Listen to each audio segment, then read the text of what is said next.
Hello, everybody. Welcome back to Quest Junkies. It's Friday night, and I'm going to hand straight over to our dungeon mommy / dungeon mistress / I got it. I can't even speak. Bree, save me. Welcome, everyone, back to our second episode of Strahdalicious. So, a few housekeeping things before we get started. We have some updates. So, thank you, everyone who joined us last time and followed and did subscriptions. Because of that, you'll notice our little, let's see which way I have to point. It's one of these ways. The other way. There we go. But you'll notice that our Pool of Dread has counters in it.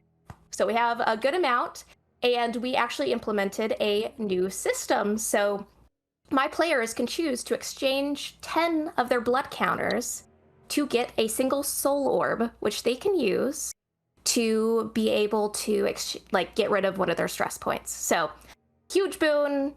It's really great. So they have already chosen to exchange stuff to begin with. So we have 3 in there. So that's our big update for the Pool of Dread.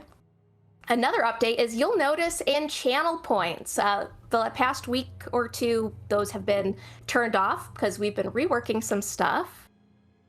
This time, you'll notice we have 2 new things. For 5,000 channel points, you can redeem to allow for extra foraging for our hapless heroes who are in a very resource low area. So help some needy, hungry players today with that. Also, we have the 10,000 points redemption, which is the Keys of Inspiration. So yes, you will be able to help our players by granting them literal keys for their pool that they can use for inspiration. So just help them out, man. Help them out. We're going to do just a few short intros before we get started. Just everyone, I'll have you give your name and who you play, and then we'll go just down the line. Let's do clockwise. Let's go around the thing clockwise, starting with Patch. Hey, I'm Patch, reprising my role as Linnell Calidora. All right. Sky. Hello, I'm Sky McSparkle, and I'll be playing Commander Ileana Mythdon. C. Hi, I'm C, and I'm playing as Avrea. Bridget. I'm Bridget. I'll be playing Lena. And last but not least, River. Hi, I'm River, and I'm playing Sarah. Wonderful. All right, one last thing before I go into our recap. Just a reminder, this is a 18+ stream. It is going to have some heavy content material, so viewer discretion is advised. I'm not going to go into the full list of everything, but there is going to be elements of violence, and we have a very thirsty party, so I can't guarantee what's going to come out of that. Just so you all know. Now, last time on Strahdalicious, we were introduced to our hapless heroes, the Femme Fatales. Say hi, Femme Fatales. Hi, Femme Fatales. Hi, Femme Fatales. Getting a glimpse into the series of unfortunate events that led them all to this place called Barovia, a place of eternal overcast and gloom. They met at a tavern called the Blood of the Vine Inn, where they had been gathered together by the village's burgomaster, Irina. She propositioned them to find her brother, Ismark, who had left to find a family heirloom to pay off their recently deceased father's debts. He has yet to return. Our heroes so graciously agreed to help and set off on the old Svalich road towards the place Ismark was last known to be heading. which leads us to where we're starting our session. In a camp nestled in on the old Svalich Road, where our players have just taken their long rest. Who would like to wake up first? Did someone take watch, by the way? Yeah, I Yeah. think I said I was taking watch. And I did too. So, You agreed to stagger your watches. I'll wake up first. All right. It is still night when you wake up, Ileana. And because of this, you'll notice that your music box is still making noise. You had it hushed, dampened in your chest, holding it tightly. And it is still the moment that you move it, that haunting melody begins to play again. So you clutch it back.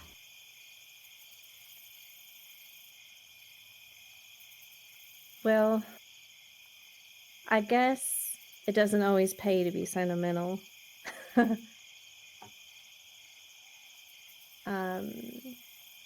Kind of like double chinning it, she's gonna start looking at the music box while it's pressed against her, and then go to pull it out to look at it real quick, bring it back. And she's just panicking, unpanicking. And as you focus on this music box, you are repeatedly bringing yourself back to that moment. The moment where you found it, with Ganash's hand cradling it as he lay underneath the wreckage. Why the hell did Nash have a music box? He was the least musical person I know.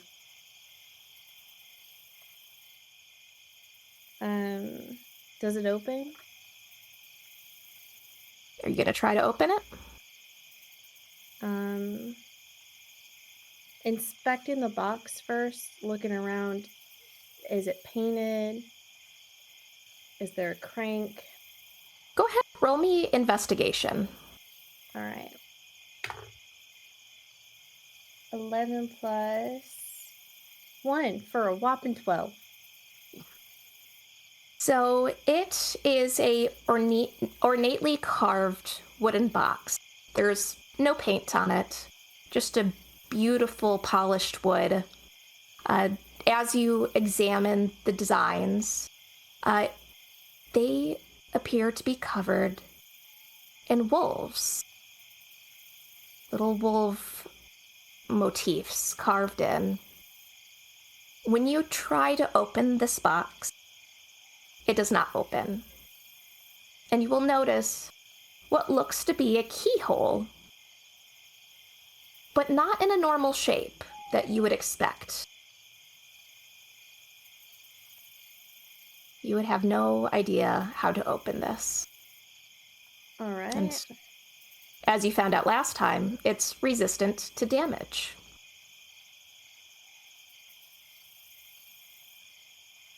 Well, this could be a problem, but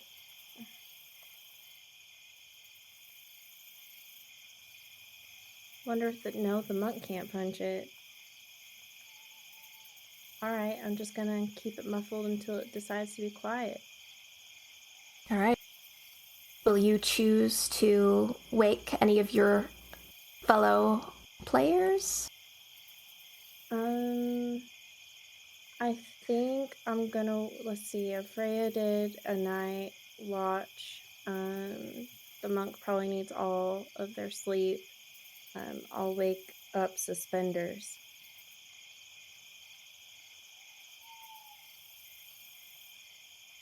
The music box is still audible, presumably.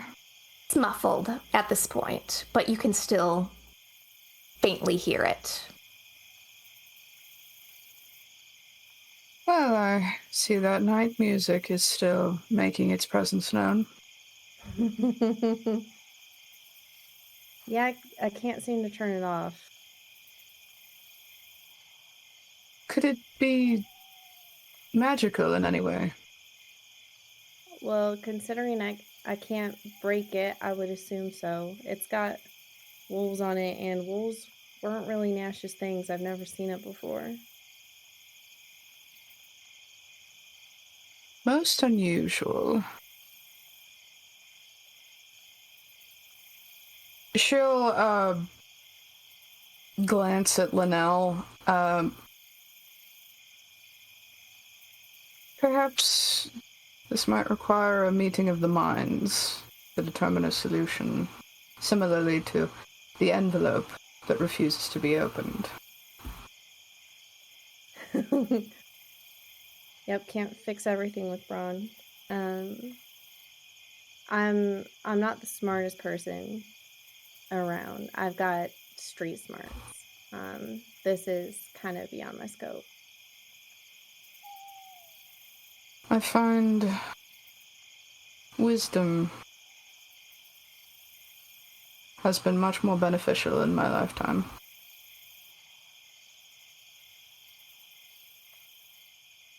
All right, we'll wake up Tax. Linnell, excuse me, and I'll nudge her with my boot. Can you wake the fuck up, please? I need a little help.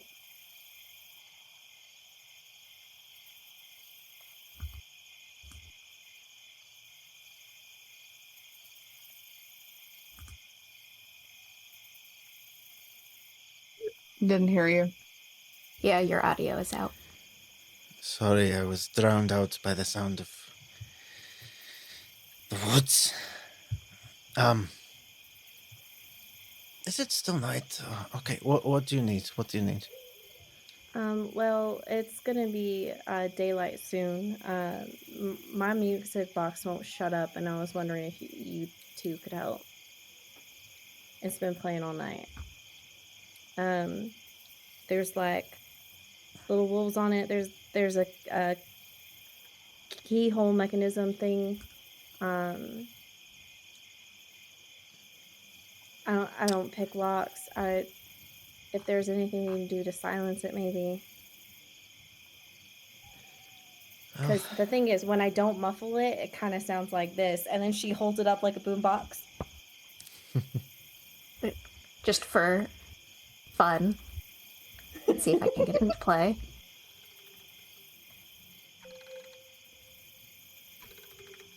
Oh.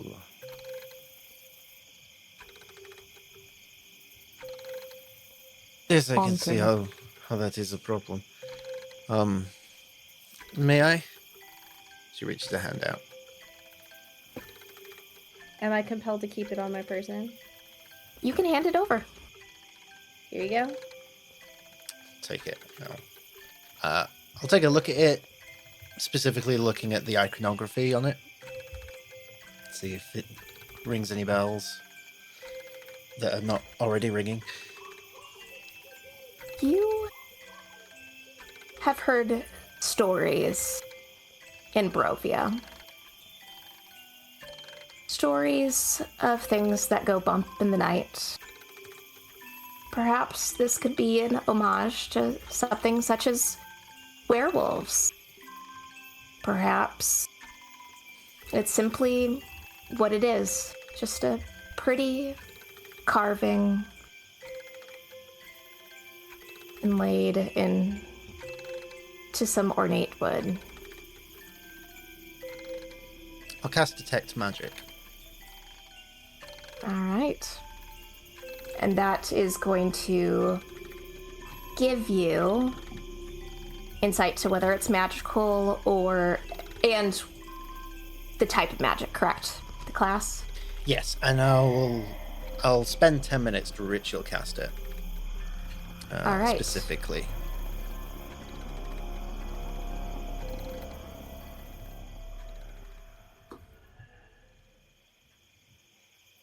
So, as you cast Detect Magic and examine this music box, you would indeed sense magic from it. Specifically, you would feel magic concentrated at the keyhole. It is too difficult to tell what sort of music or what sort of magic is attached to this key, only that it gives off a very similar feeling to the envelope you had examined the day before.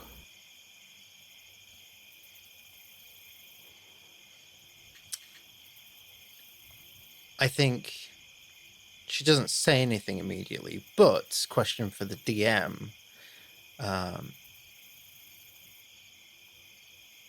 Would I feel any similarity between that and the curious little ornate lock in my possession?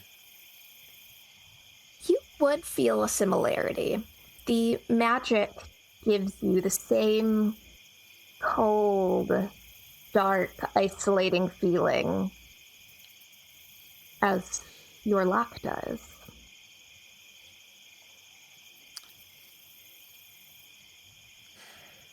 Well, I'm going to give you this back because it gives me the heebie-jeebies, and I think if I keep hold of it, I'm probably going to catapult it into the sky.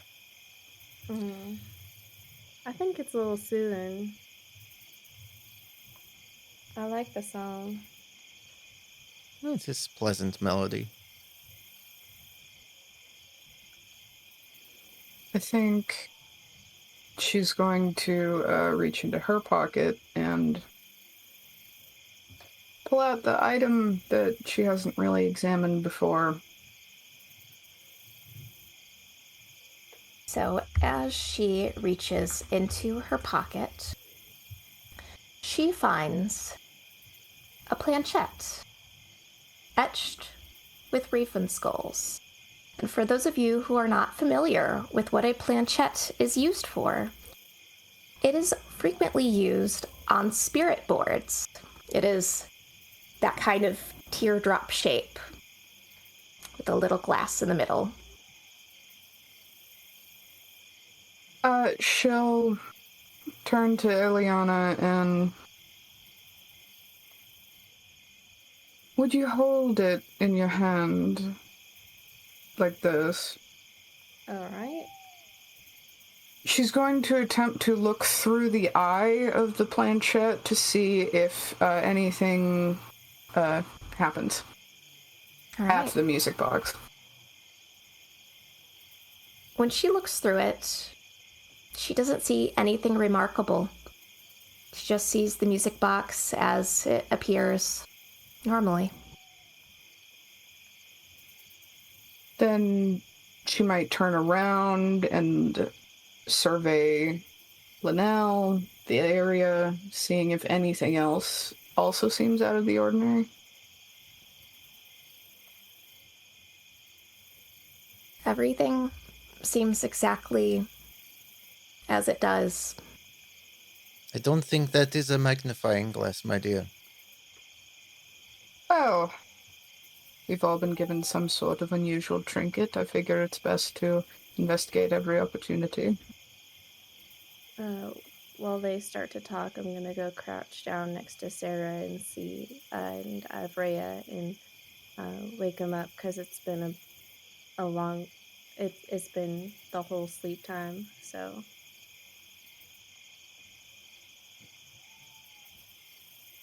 Hey, Sarah.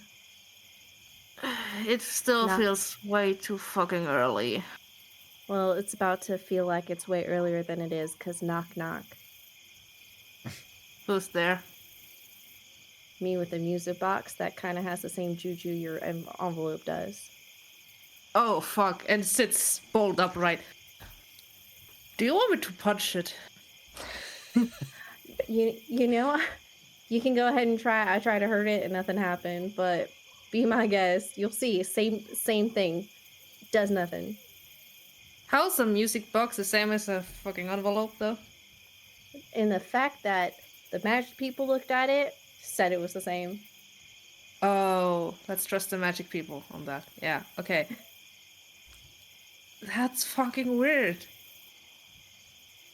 I'm not sure if, like, punching it would actually just hurt me more. Yeah, probably. Might That's hurt your really ego hard. a bit. Yeah. That too. But it can't be worse than me punching an envelope in it and it being for nothing, so... Yeah. That ended well. It wasn't for No. nothing, you know. We learned something from it. We learned that punching does absolutely nothing. Exactly. Trial and error. It's an important part of the process. Thank you. That doesn't help. But it's appreciated. I'm not good with people. I sit back down. Hey, you tried. Does anyone want breakfast? Absolutely. Hey, Avrea. Wake up, Yes. Stowaway. Are you Uh, hungry?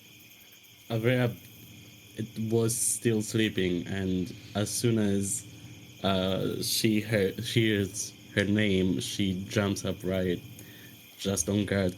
Yes, what's happening? What's happening? It's time to wake up, have some breakfast, and Oh, yeah. bright I'll side, we have didn't get something. eaten in the middle of the night. True. Small miracles. All right, let's get to making breakfast. Wait, so people from space eat breakfast? Oh wait, I can't open my mouth. But it does look like I have a mouth, right? I look humanoid in origin. As opposed to what? As to, I don't know, like a tentacle monster, a plasmoid, any eldritch being, really. Are These you an are all- eldritch being? This is No. all some strange words that we're hearing. This is very concerning. Why? I find it intriguing. I think I'm gonna need to create a picture book for y'all. So when I talk about Like little things, flashcards. Well, now who's Little- calling whom uneducated? We know what tentacle monsters are. That's not the concern Oh, here. yes, we're well Good to aware of know. those. how many do y'all got here? Well, technically, we are uneducated on the subject. We don't have as many as we had, because, you know, some of them have been brutally slain, and... By Yeah. the other Tragic. monsters. Yes. Tragic. Really missing out. But to answer your previous question, yes, you do look humanoid. But you're not. But I am. Are you? Are you? Depends on my mood. The way you've drawn attention to it would suggest you want us to believe that you're humanoid. Yes, I'm actually a very terrifying space creature. Here to enslave all of what's this place called? Barovia, Barovia. Yeah, that's it. can I make an gonna call insight that. check, please? And she's smiling so big and just hiding her mouth the whole time. Do you want to do opposing rolls? Do you want to try to hide anything? Fuck yeah, let's go for it. Let's try to sell it. I was going to Um, call for an insight check, and then it was, what's this place called again? And I was like, this is total bullshit. So what am I rolling for this? Deception? If you're trying to hold, yeah, you can try to do deception if you'd like. However Okay. you want to swing it, you can make a case for it. All right. Ooh, that's a 4. I'm really sorry. There's still a chance. I got a 13.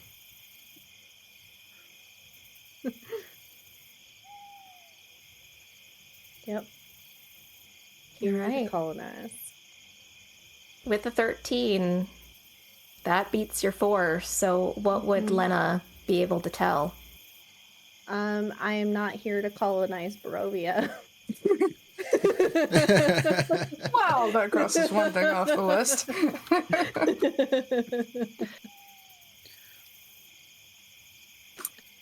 Very Oh, informative. fascinating evening, this. So, at this point, how far off our destination would I feel like we were, given that I'm leading the way? Yeah, so I would imagine that this is the first time that Linnell has ever truly gone this far down east of the old Svalich Road. So you would assume that you would hopefully be close. Very close. You've traveled for almost a half a day, so you probably have another half a day's journey, but since you all had decided to rest at night to not continue traveling, you would be at about, imagine if you left now, you would get there before like noon, for example. Okay. So I don't believe we have too far to go. A few hours travel along the roads. We should get there. I think it's better we get there earlier than later. Like those things. Nighttime is not so good. And then she'll gather up camp. Okay. Onward. You all choosing to pack up then? Yeah. Yep. All right. It's fairly uneventful as you guys pack up, roll up your bedrolls, and gather yourselves for the upcoming completion of your journey. As you're packing, the forest gets quieter. Daytime is strange here in Barovia. Normally you would think that day is when things are awake and about. Not here. Instead, you're led onto the road in just eerie silence. You guys continue on, making your way down this dirt road that, in all honesty, as you take a look, has clearly not been trekked upon in quite some time. More populous areas along Old Svalich Road, for those of you who are not new here, you would know, do not get as much travel as a major road should, but it's still obvious to tell when it is being used. That here, weeds have overgrown. There's parts that the road barely even exists. Would anyone like to make me a d20 roll? I mean, I'm Okay. leading the way. Oh. Or should we roll these for it? Sure. Okay. 30. 3. Okay. Do you want to use that roll, or do you want to use a new one? Make me a new one. Okay. And actually, what I'll have you do Oh. is I'm going to have you do the normal d20. So just straight up d20. Don't add anything to it for this. Okay. 7. 7. You continue down this road. Surprisingly uneventful. It's not often that you can travel this old Svalich road without encountering something, anything, even just basic wildlife or perhaps the remnants of an old camp. You don't see a single thing. But what you all do see as you continue down, taking these few last hours of your travel, I would say as the sun rises high in the sky, if it's there, you can't see it beyond the clouds. The heavy overcast, the only real indication that it is no longer nighttime, is it's not as dark and it's quiet. Looking forward down the road, you would eventually see what looks like remnants of old buildings coming into view. This looks like it's it. This is the part of Old Town. Exactly where Ismark was last heard of traveling to.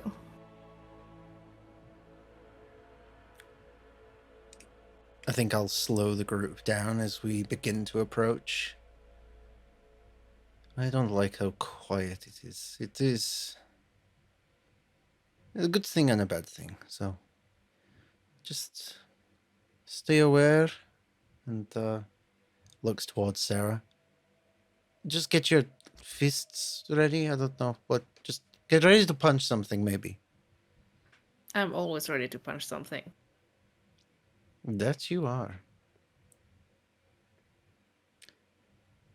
Okay. Nice and slow. We'll begin our approach. Yep. Can we attempt to be stealthy? Feel free. If you guys want to roll me a group stealth check, you are more than welcome to. I think that is wise. Ooh. That's a 1. Can I gamble? A nat 1 in the chat. That's our first nat 1. I completely forgot about the wheel. But I already rolled.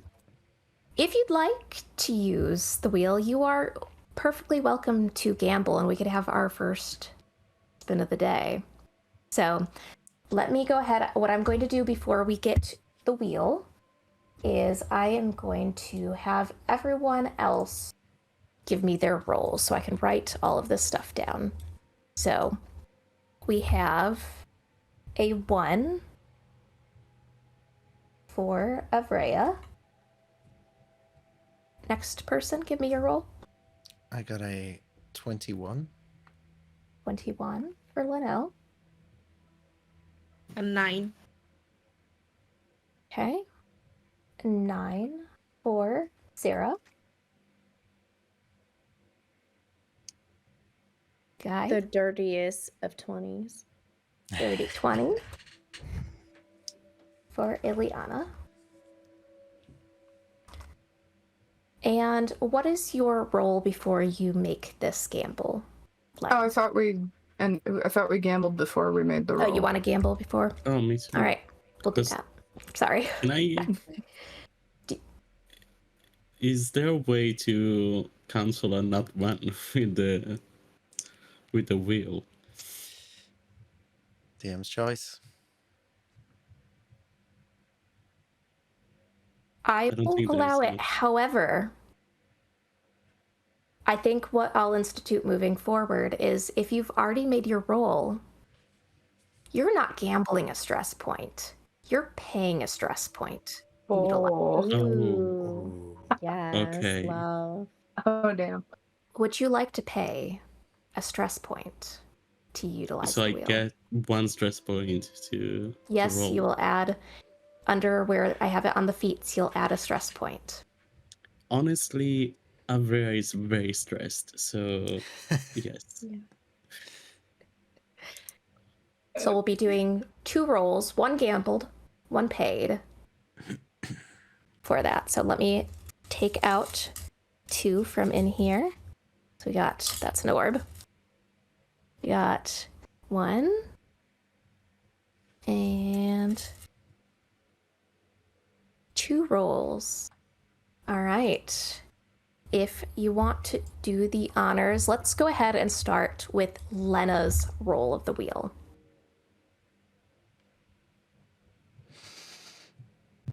Let's go ahead and get that spun. Survey says +5 to the roll. Oh. Oh my god. Okay. It's still bad. So it's a 7. A 7 total? I got a 2. 7 total. All right. At least you don't acquire a... You don't have to acquire a stress point for that. So... At least it's not a 2. Yeah. At least it's not a 2. Let's All see if right, the stress point was worth it. Let's see. The paid stress point. Let's roll that one more time.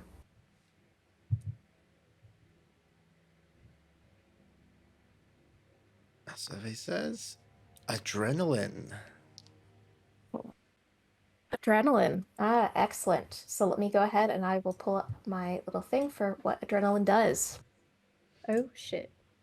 Adrenaline is a really good roll to get because you get to choose.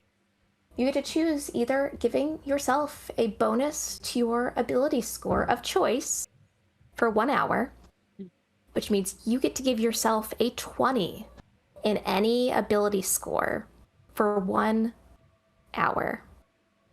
Or you could do healing equivalent to a general potion of healing. Obviously, you haven't taken damage, so... Yeah. I think I'm gonna take wisdom. Wisdom. All right. Good to know. Go ahead and mark that on your sheet. How do I do it? Do I just change the thing to Yeah, 20? on D&D Beyond, you can do an override. If you click on your wisdom and go into the little settings there. And while you're doing that, everyone, it looks like Pitsy redeemed your first inspiration key. Thank you, Pixie. Thank you. Inspiration keys go into the goblet, and they are for the group to use. So just like everything else in there, it's not restricted to a single person. So whoever wants to use it, you are encouraged to use it.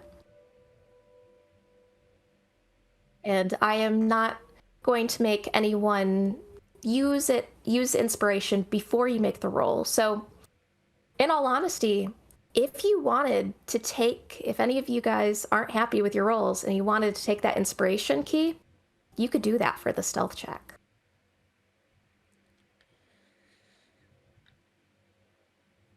So for me, the 1 still stays, right? Yep, for you, the 1 still stays. Honestly, that's fine. It's I fine. don't want to risk it. Yeah, we'll save it. All right. Key is being saved. You all have had more stealthy days in your lives. Those of you who did roll quite nicely. You are kept quite busy trying to stop the others. In fact, Avreya, you trip over your skirts.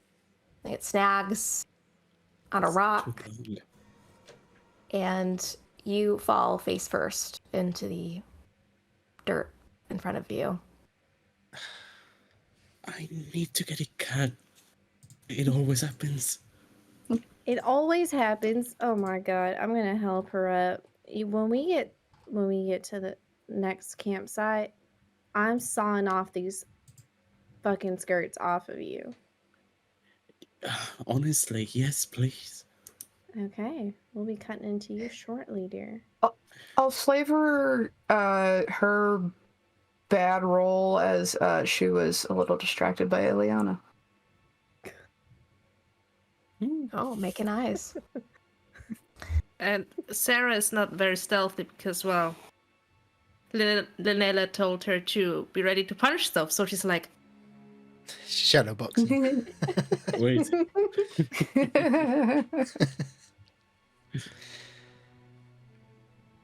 You all continue on after these mishaps down the street.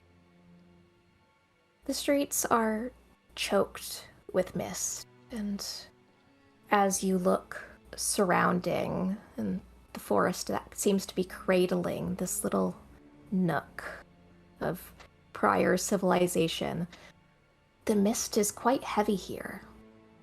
And those of you who have spent your time in Barovia would know you would not want to travel much further out past this point.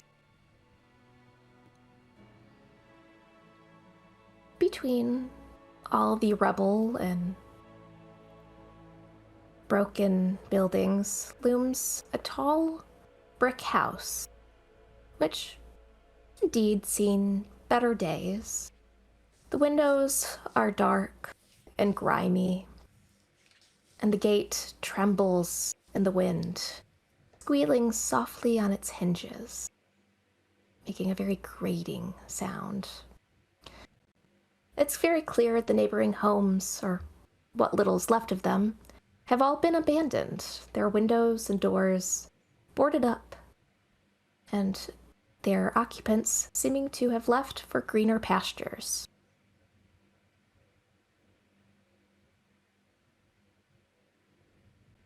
Well, do we want to see if there's anything inside those houses? Do some looting? Well, we're here to find someone. Yeah. It's definitely the place Do to you start. think- Oh, Do you right. think Yeah, we're Miss looking Merc for a is gonna person. be here? Well, I hope so. I don't like being near the mists. Not fond of So- the idea myself. Do The mist mist is hurt- visible from here? Mm-hmm. Thick Like the wall mist, of okay. mist. I thought it was mist in general. Oh, there Does is it mist hurt? everywhere. you missed Does it that. hurt when you It's touch just it? thicker here. I would advise not even going near enough to touch it. No. Don't touch it. Just lock those intrusive thoughts away. Would you all like to roll investigation as you look through the rubble of the surrounding houses? Sure, I'm not good at it. Let's Certainly. go. Can I use perception? 21. I guess You I'm not investigating, I'm just keeping an eye out. You can also give someone the help action Yes. to aid them in their Yes, I'll investigation. do that. Yes. I'm I got- helping Lena, let's say, at random. Oh, thank you. Dungeon Mommy, I got my natural 20 for a total 25. Hey, nat 20s in chat, everyone, or if you can do them on the screen. Oh my god, yes. Hey. Yes. Ooh, Yeah. I'm distracted by the mist. I'm not paying attention. I was told not to worry about it, and now I'm just like, I bet it's fun.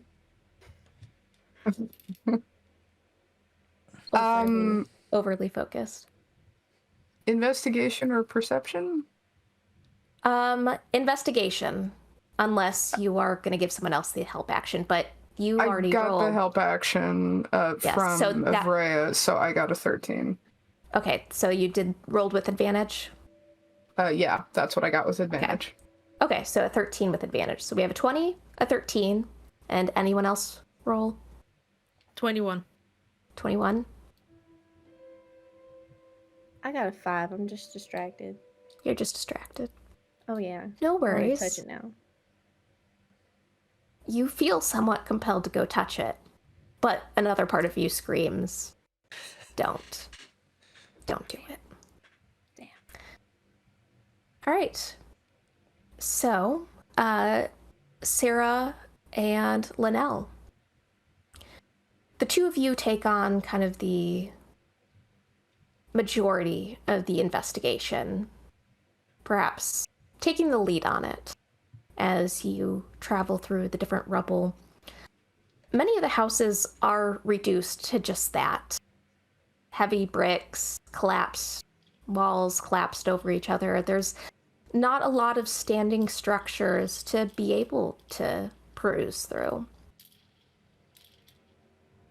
Linnell, with your nat 20, you would find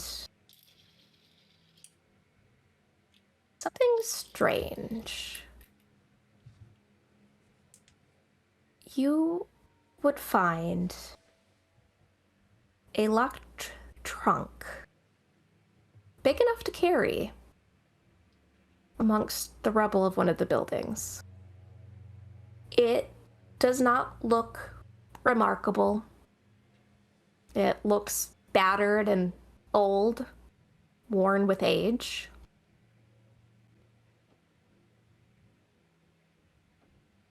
But beyond that, you would not see anything else. Whereas Sarah, you would stumble across something incredibly strange. As you're moving bricks and stone and rotted wood out of the way, you come across a giant furnace covered in ash. And when you first look at it, it appeared as though there was smoke coming out of the chimney of it. But at a second glance, nothing. Cold, dirty, that's it. Who would like to examine their find further first? I will try not to get distracted at the fact that Eliana has discovered a wild Barovian puppy. I'll open up this trunk. It does have a lock on it. Do you have the ability to lockpick? I don't define ability to lockpick. I will also allow a strength check. Just punch it. I have proficiency with thieves' tools, but I do not have thieves' tools. Okay, can I suggest an alternative? Yes, go ahead. I would like to cast Catapult on the lock and try and force it off the trunk that way, if you will allow. Would you mind explaining to me how Catapult works? So, rules as written. Choosing one object weighing 1 to 5 pounds within range that isn't being worn or carried. The object flies in a straight line up to 90 feet in a direction you choose before falling to the ground, stopping early if it impacts against a solid surface. And then it goes on about if it hits someone, how to roll for the damage and stuff. You are welcome to cast this if you'd like. However, that lock is attached to the trunk. If you catapult it, the trunk is going with it.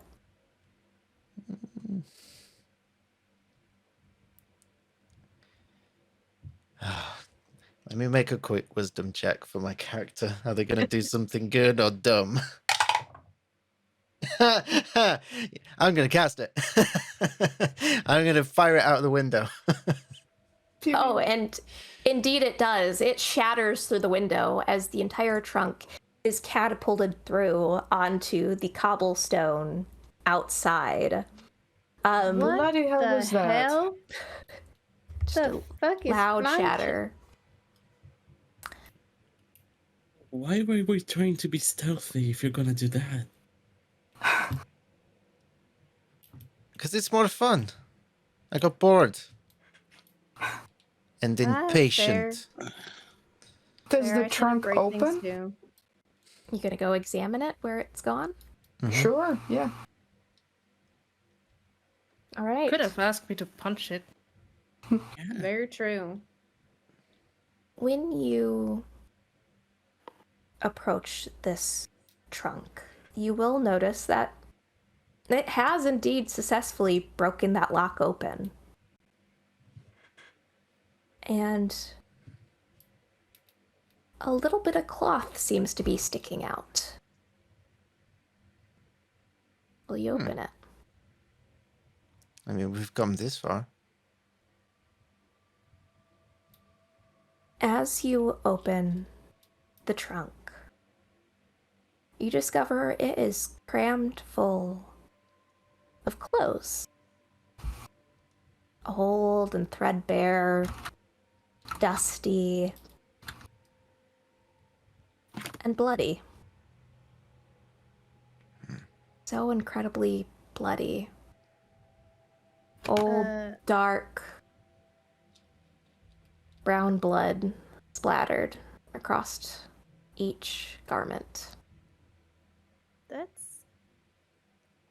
Why don't we lay a few of those outfits out, kind of? Yeah, there might be a shorter skirt for you, Bavaria. Yeah, maybe. Let's start laying them out. Can we tell possibly what gender-ish stereotype that would fall into? The clothes are all incredibly varied, actually, both in size as well as fashion, who appears to be wearing them. The common bit, though, is that they are all stained with that dark red blood. It's unmistakable. This is blood. The old iron stench hitting your noses. There's not a single piece that is still clean.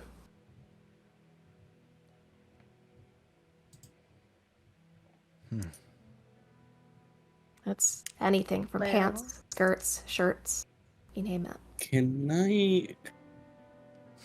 I'm gonna say that it's so disgusting that I try to reach for it and I cast prestidigitation. Yeah. All right. As soon as you cast that, are you choosing a garment in particular, or just everything as a Just whole? the first one. Okay, first The thing first you one I see. find. Okay. First thing that I- you find. This is something I don't realize is happening. All right. You shove your hand out, almost in horror, like just trying to block your sight of these offending garments. And as you lower your hand, you feel that tingling sensation leave your fingertips. And the first article of clothing, which is a presumably men's shirt, while it still looks old and threadbare, looks remarkably clean. No longer soiled. Useful. I didn't Neat know little I could do trick. that. Yeah. Wow, you could really just erase all the history here in this box, like it never happened. I'm sorry. I didn't mean to. You'd make an excellent criminal. That's true. How do you know she isn't one? We don't. Well, technically, is a criminal stowed away on my ship, crash landed. Still not sure if you're the reason why. Again, also accidentally. Oh, I see. Plausible deniability is a good criminal defense. Yep. Cool. Did we find anything else? I found a weird furnace. Weird how? Well, I thought it was smoking a minute ago, and now it's not. And it's covered in ash. Aren't furnaces typically covered in ash, though? DM big is the question: furnace? Did Sarah have a furnace in her home? Is she familiar how furnaces are supposed to look once they're in proper use? She would have knowledge of fireplaces. Right. Perhaps her understanding would be based off of that.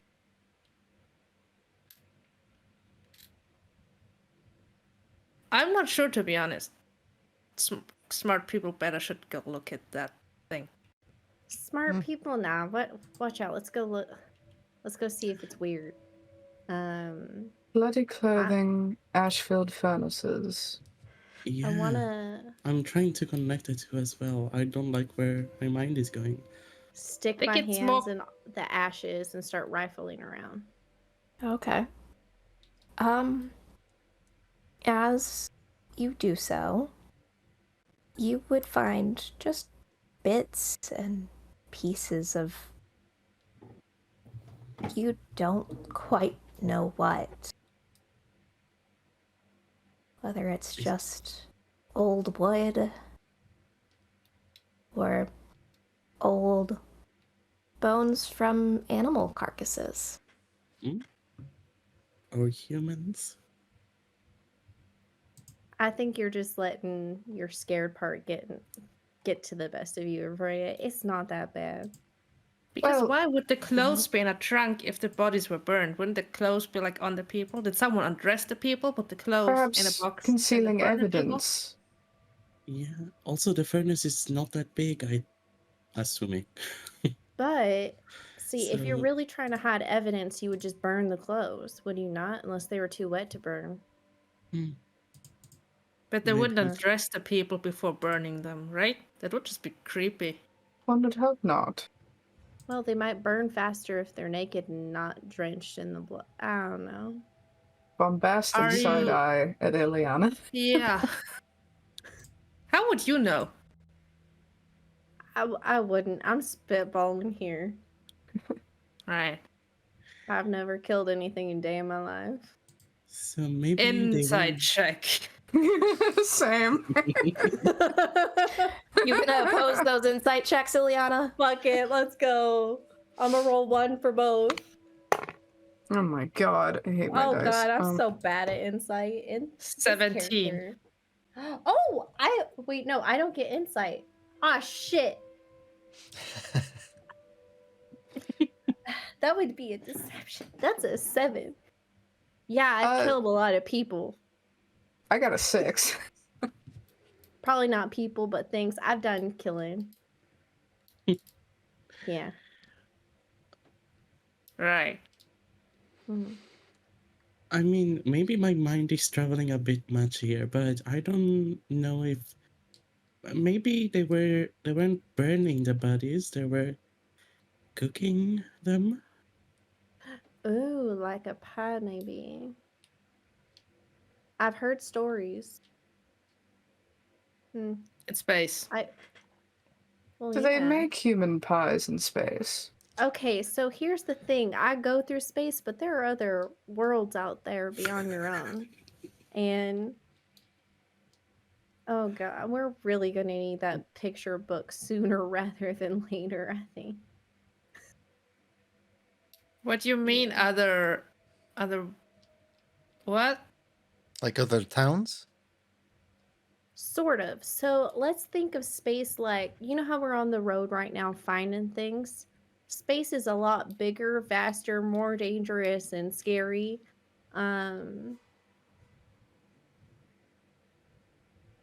Yep. You Are know there what? You don't friendly want to space get. towns? Well, there are good ones, but you also want to avoid the space pirates. I hear that they are just ruthless. Question. Would we have heard of pirates in Barovia? No. No. Oh, good Okay. God. You know, you I'm keep in- using words and expect us to know the meaning of them. I know some of those words. I'm in my own personal hell, I think. So let's just keep going. What the fuck are You- mechanics? What the fuck are pirates? Has it something to do with pie? Space? Pirates are usually on the sea. You told me you don't have a sea here, though. Is there a sea in space? The space Well- is referred to as the astral sea, and it kind of See? is a bridge to all worlds. Well, how Let's- can there be water in space? You DM, know, can I- Can I look around to make sure no one's like about to attack us right now as we have this very loud conversation outside? All right. Perception check. So, in your professional opinion, do you think that this Barovia here is another planet? has to be. I mean, we landed somewhere. I got a 7. A 7? You don't notice shit. Yeah, I'm too distracted. The conversation is much too confusing and compelling, and no matter how much you try to look, you're continuously just having to stop and be like, "Excuse me?" Look like space. First of all, what is it? And more importantly, why is it? Have you seen the stars before? I mean, very That- rarely. that's- Look at the clouds. That is like constant. Oh, Yeah, really? it's horrible here. Yeah. Well, up there is space. So I'm just from up there, okay? But we don't gotta spend the rest of the day talking about. Just one more question, because Yeah. Aurea, you don't seem like too familiar with space, but you like landed on her ship. Yeah, I don't know how that happened, but I know, I mean, I can see space from where I'm from. Just looking up. I can see. There are no doesn't ships up seem- there. There's no sea up there. When I look up there, it's just white. It's clouds. How is there supposed to be a sea up there? Unless you're saying you're some sort of space angel. No. No, absolutely not. I'm more probably akin to a demon at this point. Lena smirks.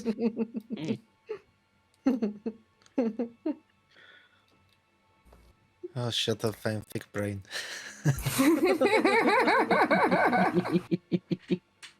Has only Linnell attempted to look around and see Can I if anyone's attempt? watching? I'm too invested in the space thing. Hey, Lena, go ahead. I will make an attempt. I don't trust my real dice. Hang on. Better. Okay, 16.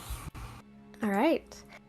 You would notice out of the corner of your eye, from that tall brick house on the first story, a window blind closed real quick.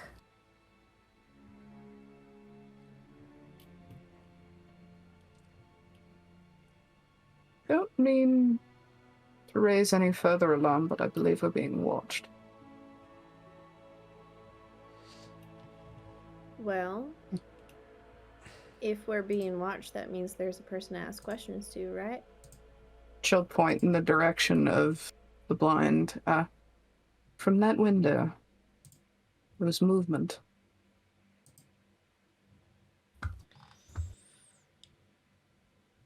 You could go knock. After you had your hair. You know the whole space thing? Just Well, you know, your hair isn't a problem in space. Maybe you should. I don't ever think I'm gonna get my ship fixed. Y'all have never heard of fucking mechanics, and she's gonna start stomping away towards the house. She'll follow. All right. So there is a iron gate rattling amidst the mist, strangling the street. Will you open that gate to head in through the entrance? Oh, absolutely. I'm in a huff. All right. We're gonna make it extra screechy.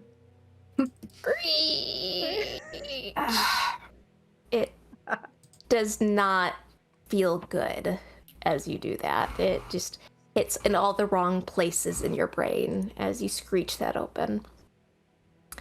But you persevere through, and you immediately just go for the doors and slam them open. She'll follow behind in an exasperated, really, a little practicality. But also not, like, lowering her voice. She's a little agitated at this point.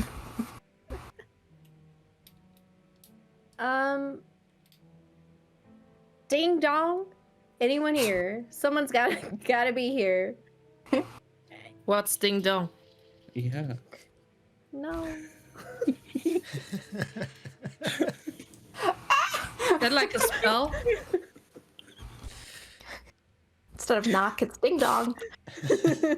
Roll for ding dong. Ding dong. The two of you leading the way find yourselves in a foyer of sorts.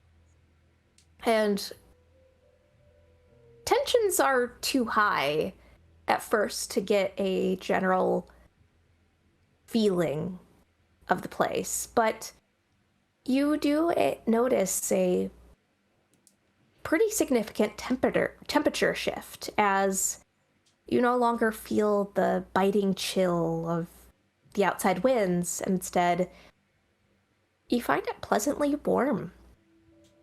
And looking around, you find yourself really in an immaculate foyer, decorated with portraits and heraldries. A family of stony-faced aristocrats are watching you from a portrait with interest. There is a plaque on the frame, if you'd like to read that. Yep. Yes. In dull gold lettering reads, "The Durst," which you would assume is perhaps the family name of whoever owns this manor.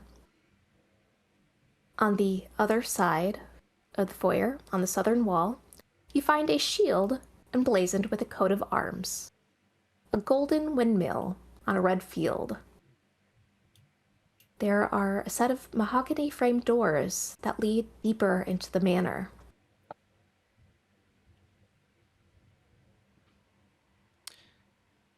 Well, as Linnell walks in, probably last, and sees these things on the walls, would she recognize any of them, like the coat of arms or possibly the family name, just based on her previous years? Roll me a history check. You got it. It's another natural 20. Holy shit. Nat 20s in the Nice. chat, everyone. There we go. Take my picture.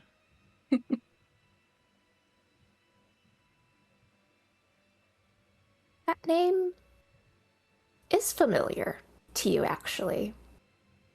Not overly familiar, no one that you knew personally. But you remember a family, at least a family line of Durst. They were a noble family. Kept to themselves for the most part, but they were a family of standing, and in recent years, not a family you've seen around.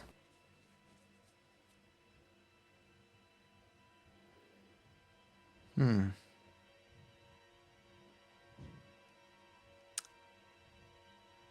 well.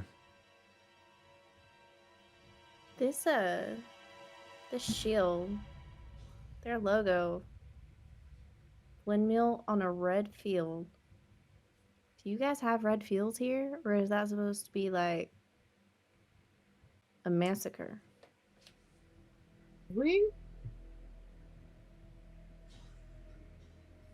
Honestly, I don't know. History check that Linnell had You wouldn't know of any massacre relating to the Durst in history. You certainly wouldn't know upon what the state of the family is now. Perhaps, like many of the others, they've moved on to other villages, other towns.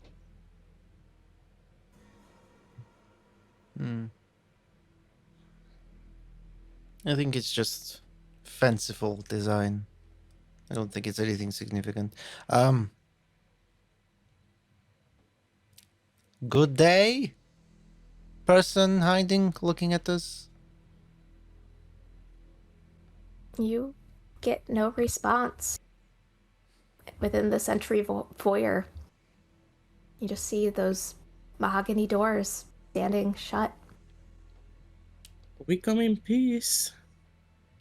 I don't have time for this. And Lena walks over to the doors and she hesitates for a second Oh, don't do that again. as she thinks back to. Catapult. Don't tempt me. She hesitates for a second because she thinks back to a little memory that we revisited in last week's session when she stepped through a set of double doors and got a little more than she bargained for. So she hesitates at first. I think she'll walk up beside Linnell and try the handle. It opens. Are you alright?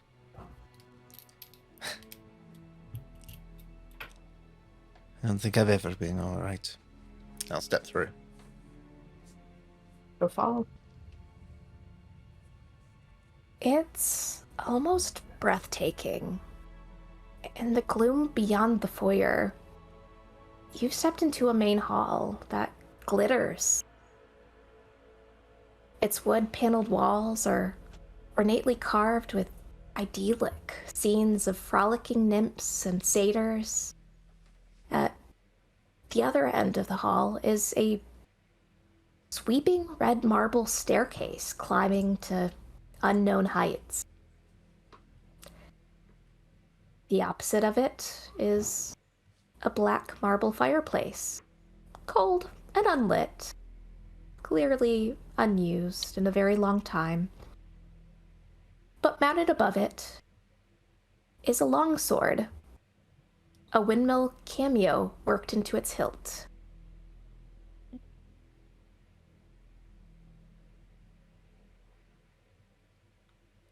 Well, And this you place would is- see several other doors leading elsewhere from here. This place is certainly a bit more upmarket than your typical Barovian build. It's very fancy. This is so pretty. Where was the window that you saw the person at? It was on. There are no windows in this room. Because it was on another I- floor, right? First floor. First floor. Oh, okay. Can I try and listen if I hear anything in the house? Roll me a perception check.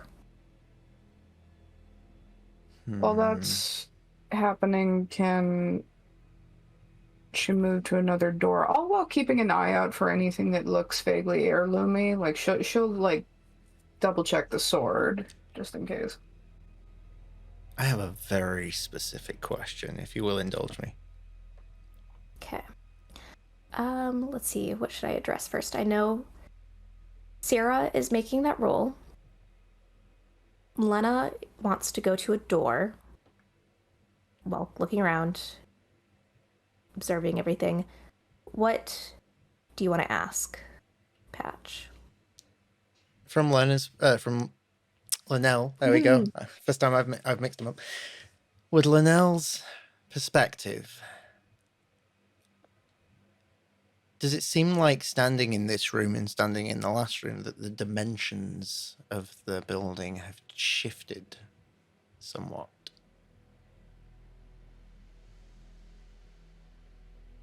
Not that you would notice so far, since this was perhaps the most intact building that you saw amongst everything else. Okay. Certainly looks nicer inside than it did from outside. Mm-hmm. All right. I'm going to quickly answer something for Lena. You would notice that longsword looks like it could be lifted off and removed from where it is set on the mantel shelf. Let me do a wisdom check. But before I answer anything else for that, Sarah, what did you roll? 15. 15. You notice a few things with a 15, actually. As you're looking around, listening, the first thing you would notice is actually something you see. Amongst the paneling of the walls, you would see serpents and skulls inconspicuously woven into the wall designs. And it seems that this decorative paneling follows the staircase as it circles upwards. The next thing that catches your immediate attention is small, quiet sniffling coming from the door straight ahead of the mahogany doors at the entrance.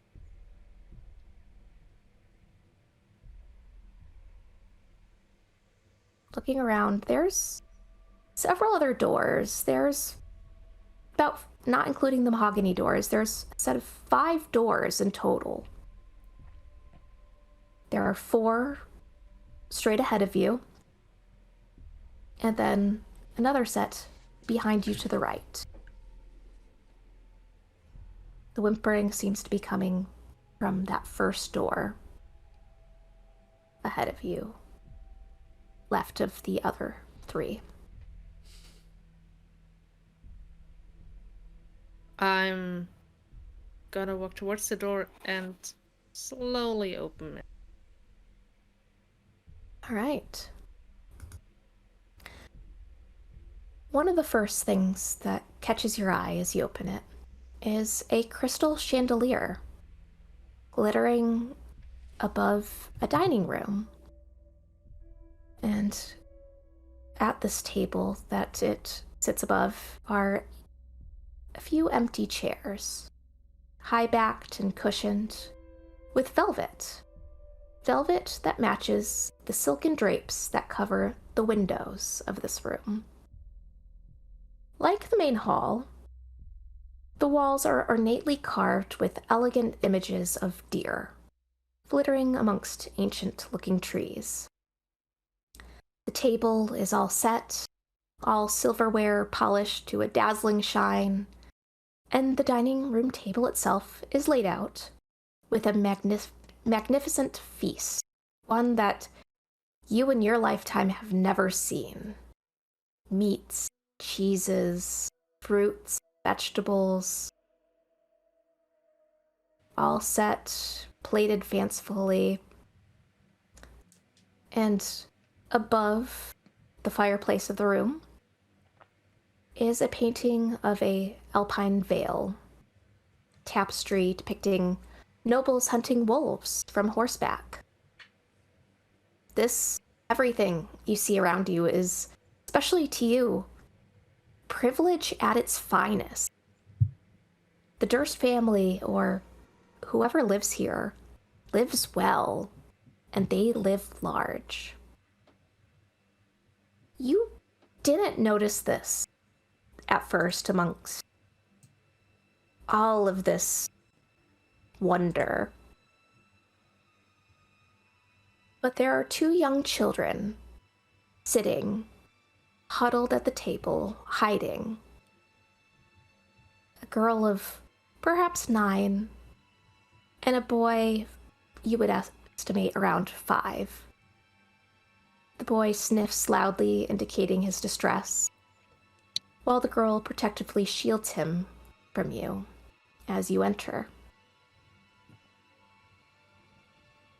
Before I go further into the room, I'm gonna turn around to the others. I go like, I think I found someone. Is anyone good with kids? I can try. I but kind of if- I immediately go into a room when I hear kids. That's Let her right, pass yeah. and follow her. Okay, Freya, you're going to enter the room and go towards the kids. Yes. Hi. What happened? Why?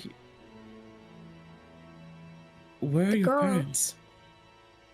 The girl looks at you warily, wiping at her eyes. Who are you? My name is Abrea, and I'm with some friends. We're just trying to understand what happened next door, but right now, what happened to you? Why is he crying? You shouldn't be here. It's really scary here. Mommy and Daddy went downstairs, and there was a monster, I think, down there screaming, and they were going to check on it and make it stop. But it's quiet right now, but it gets so loud, and they told us to stay in our room, but it was too scary up there and dark, and we just wanted to sit here until Mommy and Daddy come back up. How long ago was that? I don't know. Feels like a long time. And Thorn, he can't sleep, and I can't sleep because I'm scared. Are you guys here to help us?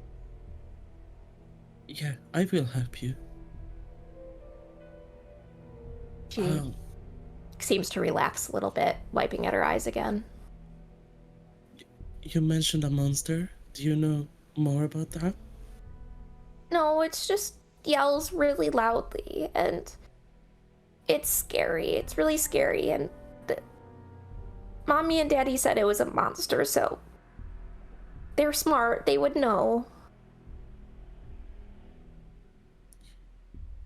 What if they don't come back?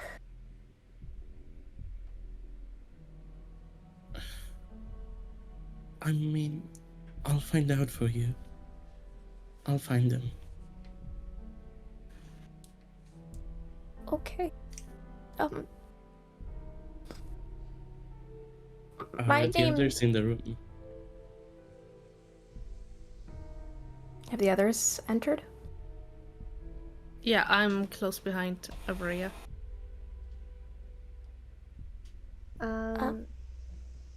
Ileana name- has not. My name's Rose, and this is my brother Thorn, and our baby brother is upstairs. He's sleeping. He's just a baby, so I didn't want to wake him up. Are you the Durst? That's my last name. Yeah. So, shall we go up to your baby brother? And you can wait there. I'll come back to Okay. get you. Okay, you gotta be really quiet though, because Walter he doesn't sleep very well, and Mama will be really mad if he wakes up. Okay. And she kind of looks around at the others, and it'll be obvious that she seems to have relaxed around you, Avrea, but she is looking at the others still with a little bit of distrust. As she kind of steps up, shielding Thorn from their view. We're So friends of Rhea's. yeah, We're Are you? we're here to help.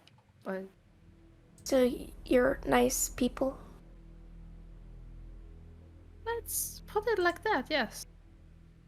Okay. Nods while taking are a step back.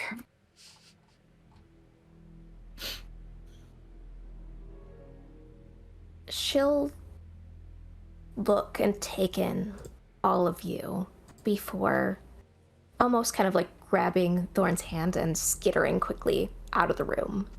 And you would hear the tiny thumping of little footsteps as they rush up the stairs. Is it just me or are these kids kind of creepy? I don't know. They were cute. Why? Right. Yeah. Of course. Very cute. Yes. This is Barovia. Everything is creepy. You should know this. You live here. I don't have. Never had much contact with kids, so I thought maybe at least kids would be like they're supposed to be like in books, and not like the rest of fucking Barovia. But You know, I you were stand corrected. you were a kid once, which means that you have also been creepy. It's as you said, Linnella. It's the heebie-jeebies. They're just kids. They're just scared. I think you have different experience with kids than these two.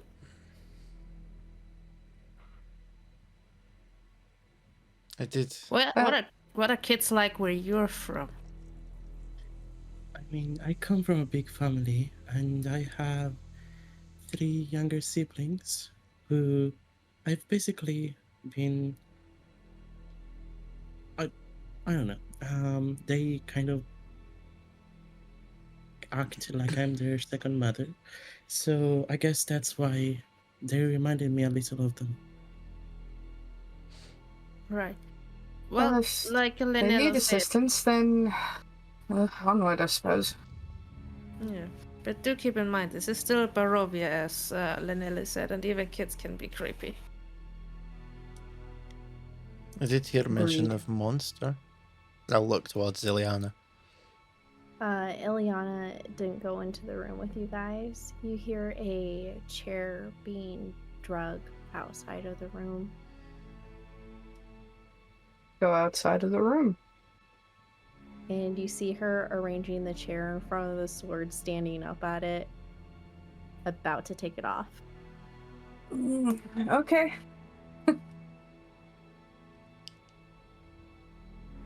Anyone gonna do anything to stop her or comment Are upon we that? interrupting something?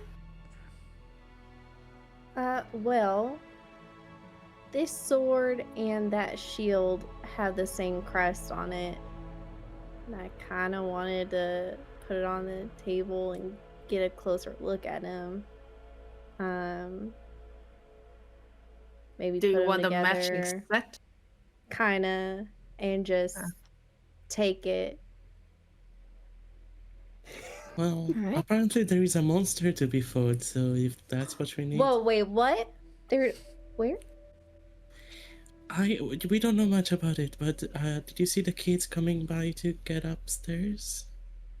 They were running. I mean, Yeah, they said that their parents went to see a monster that they have in the basement, and they never came back. So that's fun. did they say how long it was? They don't know. They said a long time. Were they hungry? That could have been an indication of time. Damn, why did I think of it? And you would, being so close to this dining room, you wouldn't, Ileana, but everyone else who had entered would smell the food that's not exactly like fresh out there. It kind of seems like it's been out there for about an hour or two. Like there had been dinner and then it just hadn't been cleaned up afterwards. But you would smell various meats and cheeses and all sorts of amazing smelling things that honestly most of you have never gotten a chance to eat in your life.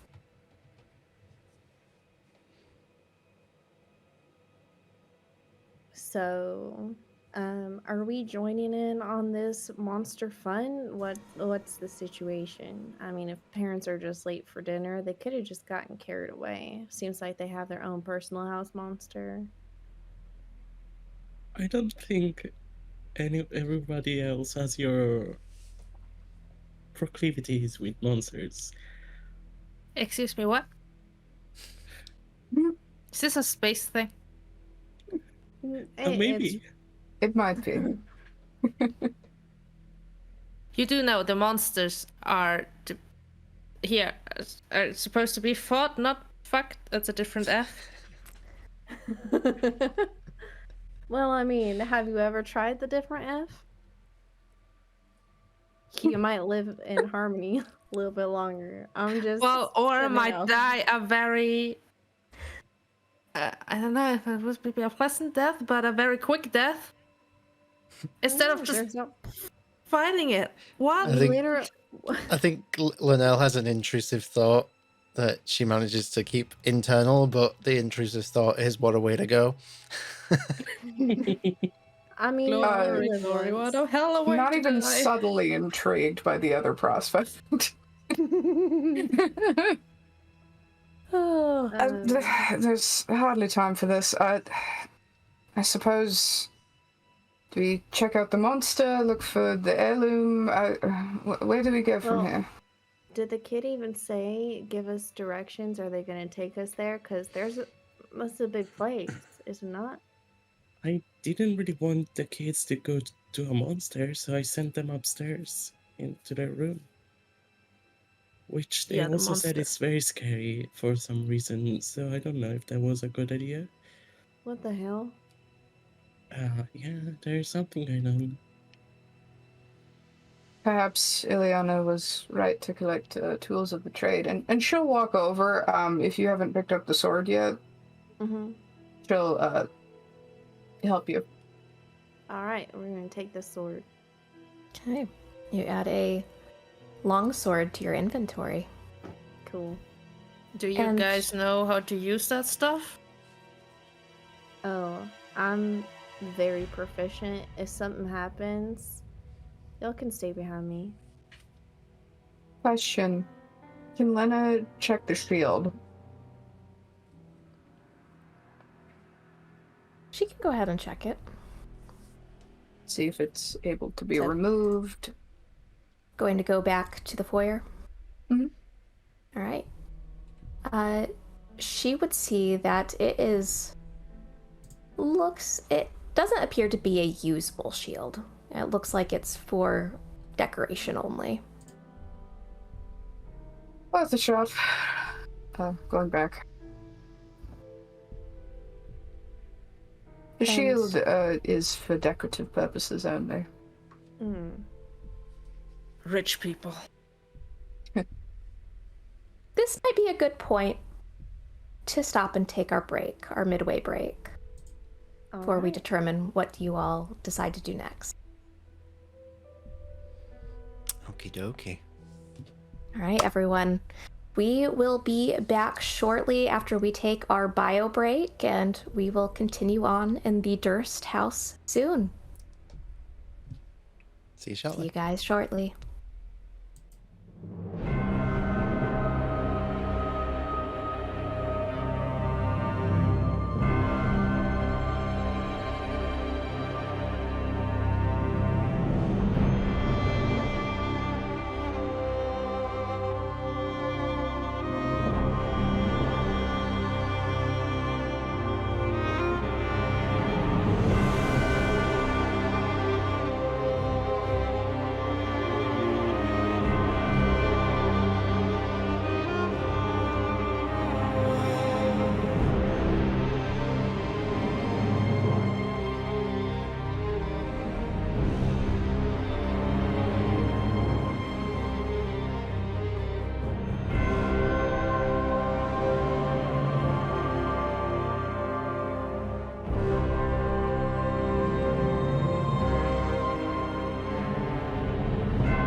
Hello, welcome back, friends. It is Strahdalicious, handing back over to Bree.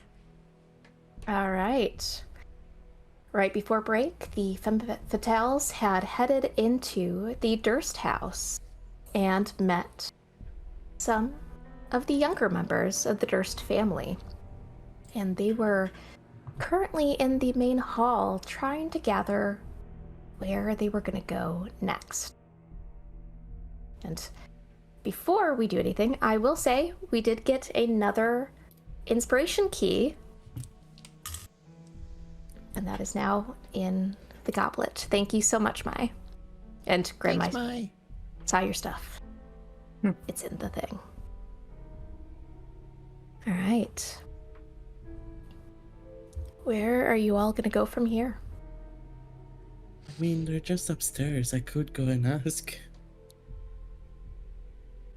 You're not going alone, though. Do we really want to?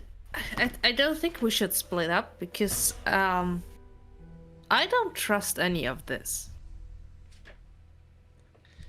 I am inclined to agree. All right, Sticking together. how about we deal with this quickly? You, fists. Yeah. What? Why don't you punch some of these doors down, see what we find? If there's a monster, then, we deal with that. They did Are we say not to really- wake William. Walter, I think. Walter. Yes. Walter. Who names their child Walter? And no, Come on. Walter, Really? William, Linnell, Lena, it's all. Yeah, but Walter. No child is called Walter. I know, but that's the politics in Barovia. It's very strange. It's a weird place. Ancient. Wait, the politics? Is it mandated? Yeah, every third child has to be called Walter. Don't even get me started on the mandates by the Don't make that ruling canon. classes in this place. You mean This like place the is Burger Master? weird. She it's wasn't called Walter. No. Also, did not know what a Burger Master was and was just insanely hungry the entire time. But you do throw words around like mechanic and pirate. But you don't know what the Burgermaster is. No, I assumed it had something to do with cooking. You like don't a have- burger. Well, I was Yeah, going to go don't over have to the those- next door.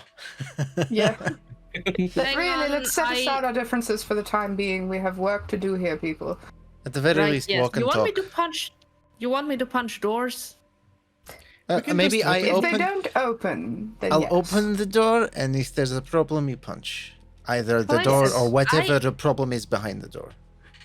Keep our Don't fists let ready. me punching the envelope and then not working to open fool you. I am actually good at fighting and punching stuff. Like, Why are we getting Oh, I ready believe to it. fight things? You have a you better wanna do idea? something? Just going to sip my juice over She's here. gonna try the door handle. I'm gonna grab a different door and open that door handle. Yeah, Fuck I'll it. grab the other one. Yeah, we'll So all we're try all the door taking handles separate together. ones. There's I will 4 more punch the doors last left. door.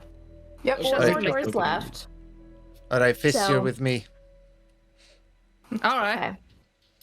Okay. There is the 3 remaining doors. I'm just gonna say north, and then there is the 1 remaining door to the south. In order, so the next door to the right of the dining room door.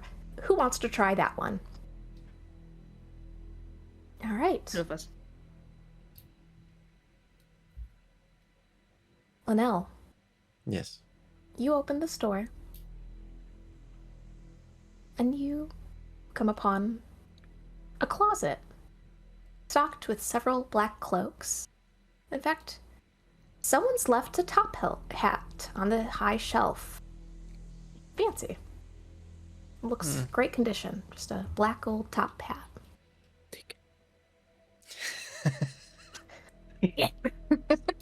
Intrusive thoughts won't go away. Dang it. I think if it stands out, she probably will at least like pick it up and be like, huh. "Hey Sarah, look at me all fancy." Huh. It does suit you. You should like really wear that more often. Maybe. All right, Take it let's with go. you. Let's put it on the monster if we find it. Oh, of course, I'm going to take it. Who do you think I am? Make it more enticing for our friend here. Okay, Let's see but what the other doors find. okay, next door to the right of it. Who's gonna take that one? You open this door, and it leads you to the other side of the dining room. Again, it smells amazing in here. Can she investigate the food to see if it actually looks safe to ingest? Yeah, if you want to go and roll me investigation, go ahead. Give it a shot. Oh, 18. 18. Love digidice. It all looks pretty good. Not as like hot as it might have been when it was first put out, but the apples are incredibly shiny. There's grapes. There's even little cakes that are set out, and you notice a few cake wrappers by the area that the kids were sitting. Okay. It looks better than you've ever had access to here. Thinking of the people in the party that need to eat, she might look for a napkin to take a couple of cakes and an apple or two. Okay, they're fancy napkins, so they're not paper. They're cloth, Wow, excuse me. embroidered with D's. How big are First. those D's? Double These D's. God damn it. Can't take you guys anywhere. Not Barovia, not beyond. Nowhere. Welcome to Strahdalicious.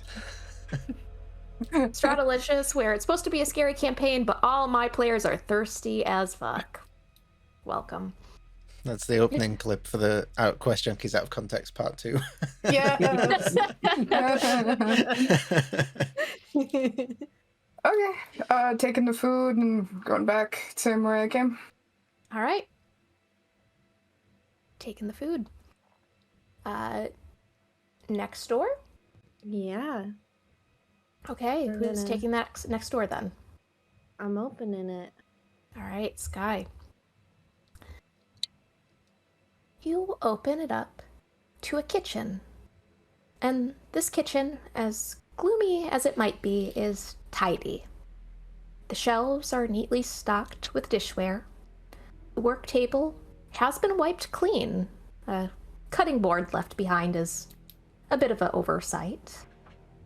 The iron pipes of the oven snake out like a willow tree caught in a windstorm, twisting up and into the ceiling.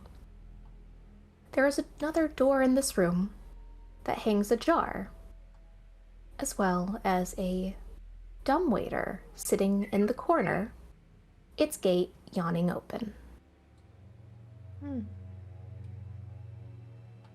Well, the door that's ajar, Mm-hmm. I'm gonna peek in that. All right. The pantry, as you have found it to be, is cramped and very well stocked. I mean, almost as well stocked as you would see richer and nicer ships that you've encountered in your time have. There are casks that are labeled as wheat or ale sitting on the far wall next to a big stack of older looking potatoes. There are pouches with dried jerky, nuts, seeds, an entire shelf dedicated purely to spices with 3 racks. You do notice that the Dursts are out of salt. I'm gonna say this is with as straight face as possible. I'm gonna grab them nuts and the jerky. Grab the nuts and jerky. And I'm gonna look at the dumb. I'm gonna open the dumbwaiter part and see if the serving tray that would be in dumbwaiter is at kitchen level or if it's vacant and just the rope. There's nothing inside the dumbwaiter, and if you're looking in it, you can kind of crane your neck upwards, seeing that this narrow stone shaft leads upwards about 2 floors. You can see the hinges kind of gleaming above from the light below. It's a very simple rope and pulley mechanism. And the entire thing is really too cramped for anything but a child to fit into. So you could fit anything up to probably the size of one of the Durst children in it to take it upwards. Neat.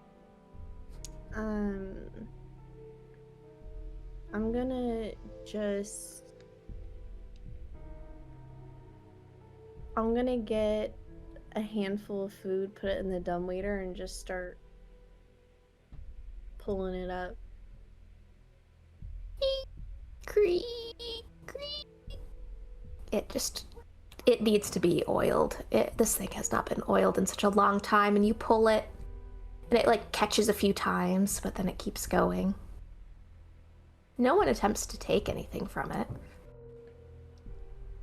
And I'm just gonna leave it in that up position. Well, Alright. I found some food, and that's about it.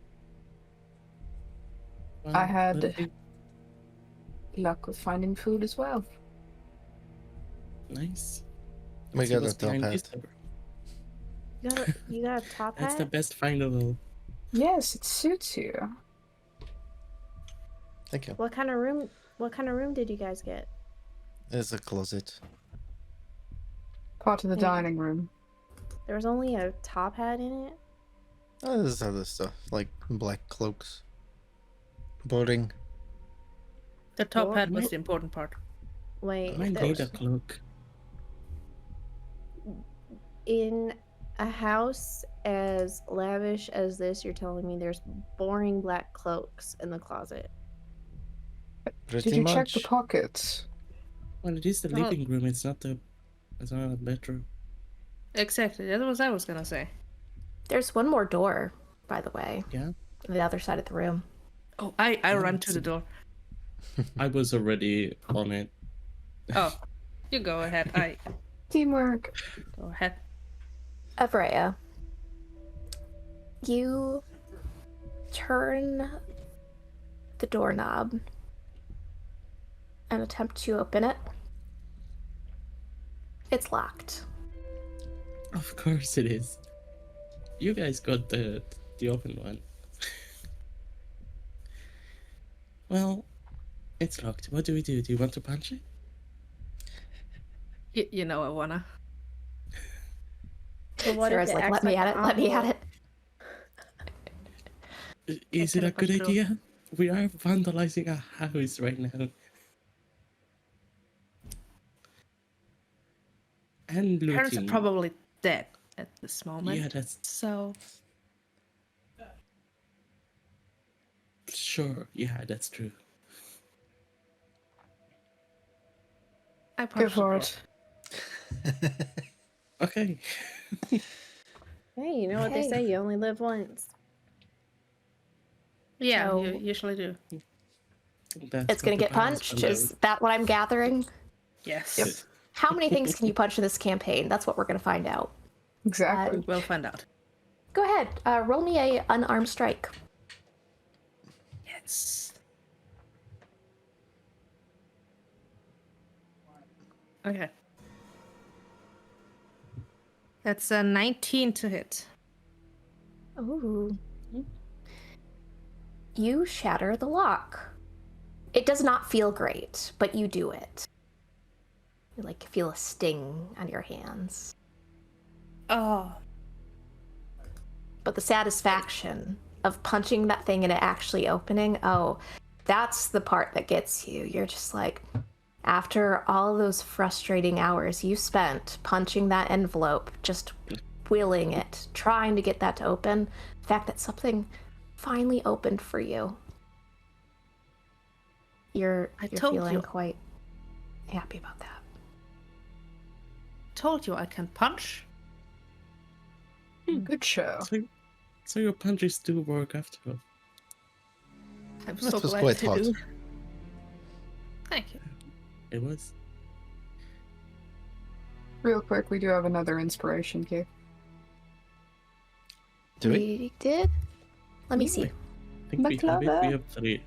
We had a follow, so that's not an Yeah, and inspiration I already key. got Mm, It's a McClover's. bead. Oh, okay. I'm doing good today. I'm looking at the chat. Hey. All right. That lock has been broken. Anyone going to... Are you going to open the door? Gonna let Avrea do the honors? Avrea, Since do she- you want to open the door? You haven't opened one yet. Yes, thank you. I opened the door. All right. You are met with darkness, but not complete darkness. There, within the darkness, looms wolves. Their snarls frozen forevermore. Huh. They appear to be stuffed. A stag's head mounted above a unlit fireplace, and fine chairs draped in furs that face the unlit hearth. Cask of wine and a pipe rack on the table between them, the goblets dry and empty. The wax from the candles sitting on the mantel have welted over, leaving little white islands. And cabinets line the walls. In one darkened corner of the room, a chandelier hangs over a cloth-covered table.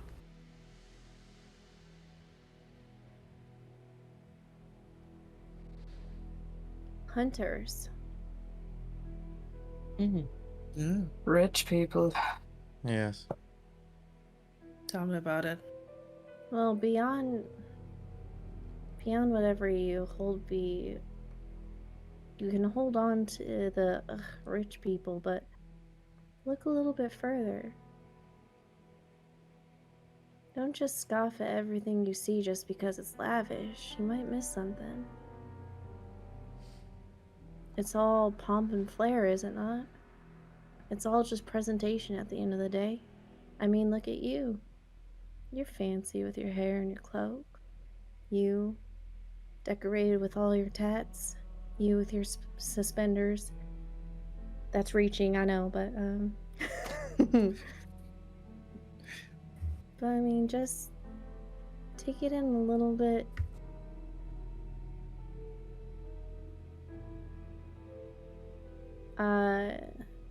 So, would there be carvings throughout the entire house? Yeah.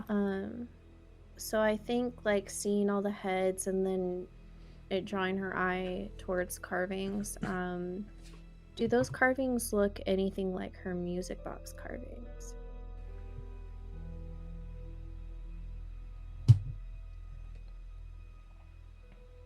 Look exact. There is a type of flair to it, almost a style to the motifs on the panels. That would feel similar. Almost of the same make, if not necessarily the same subject. She's gonna pull out her music box and look at the engravings and look at it, and I just can't get over how the outside of this place is so dilapidated. We find a cask full of clothes, lots of ashes, and yet this place is pristine, stocked with food. The clothes we've seen are boring-ass cloaks and a fancy top hat. Are you wearing the top hat, or are you just holding on to it? I mean, I put it on a little bit, but I'm just holding it. Oh, sad. Maybe do you want to Suited. punch it? No, I want you to wear it. It suited you. Awkwardly puts it on, like at a slant. Can you check that there's not anything inside first? I've seen some very powerful wizards pull things out of top hats. But sometimes. They do? It seems like a very mundane trick, but okay. I'll look inside the top hat. Put my Alright, now hand put your in. hand in. Yep. Roll me an investigation check. Oh. Pulls out If I pull out a A dead rabbit. and it's dead. Oh boy. That's terrible. I'm gonna buy a point because I haven't done a wheel spin yet. All right, let's go ahead. Let's do this. I will take one of our points away. I add a stress point. Well, you don't And have this to is add a where- stress point unless you are. Oh wait, you already did the roll. Never mind. Add that stress point. Mm-hmm. Do it. I Get forgot. stressed. Get stressed. This is worth it. Like this. Yeah, this is top hat definitely dreadful. worth it. Love it. Spinning the wheel. The result is a +3 to the roll. Okay, All right. so that makes it a maths. Was it investigation? Yeah, Yes. 14. 14. You don't find anything in the hat. You pull your hand out in a very disappointing show of flair. And please describe to me how you acquired that point of stress in doing this. Feel free to flavor it however you'd like.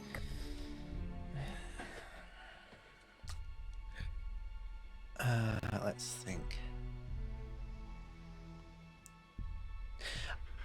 I think she puts her hand in, and once again, one of these intrusive thoughts comes into her mind, and it's like, oh, what would I do if I pulled my hand out and there's just no hand? Like, just for that split second, what if there's like some terrifying beast in there and it eats my hand? Like, what am I gonna do? How am I gonna cast spells? How am I... A particular tale you might have heard in your years of treasure chests that come to life and eat people. That's the intrusive thought that enters your brain with that. No, What if? it couldn't be. But my hand's already in there now. If I pull it back, it might trigger it, and then, but maybe if I leave my hand in there for the rest of time, maybe it'll be okay. I don't know. Oh, it's just a hat, you guys. Well, I was Yeah. disappointed. Are you okay? People keep asking me that. I'm never okay. Do I look okay? It's Barovia. We're never okay. That's fair. It's just a state of being. So, Quick question. Panic. To quote a Um, famous wizard from a few years ago, a very powerful wizard sorcerer, just arcane wielder, and very, very hot mommy. Not dead, but thriving. I believe her name was Emily Exford, or something to Yes. that tune. I've heard legends about her, yes. Quick question. So this room, I'm assuming it has some sort of like an office feel or like a study, Like a den. a den. Okay. Still though, I think she might treat it like a place where you could find important like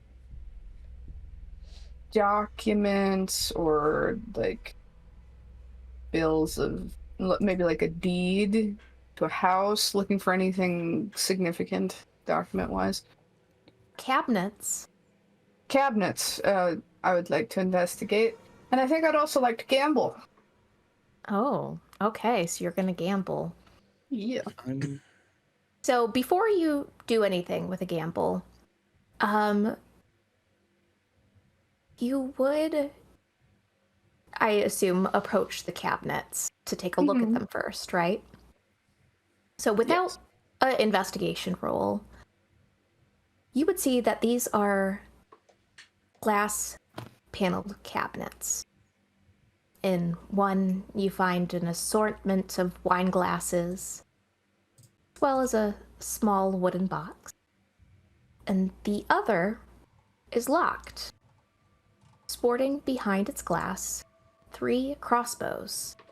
One of heavy oak, one of a lighter frame, and the other shaped to fit into a single hand. 3 cases of bolts lean against the frame. Sarah, I believe there's another lock to take care of. If you like. Whoa, wait a minute. That's glass. You True, put I your suppose she hand- could just punch straight through it, but Alright, well, I stole the sword. precisely, I feel the Beat need it to up. similarly armament myself. Yana, do you have something against me? Have I hurt you in some way? I'm just trying to protect your hands, because if that's cut, that's gonna hurt. They're Probably get fine. infected. Alright, punch the What's- glass. You do you. What's boo-boo. infection? No, I'm kidding. Oh, good. I would not be surprised at this point. Oh my god. All right. I'm How you guys gonna use approaching? my I'm gonna use my bow staff. My Okay. quarterstaff. Okay, so you're gonna use quarterstaff to do this. All right, roll to hit.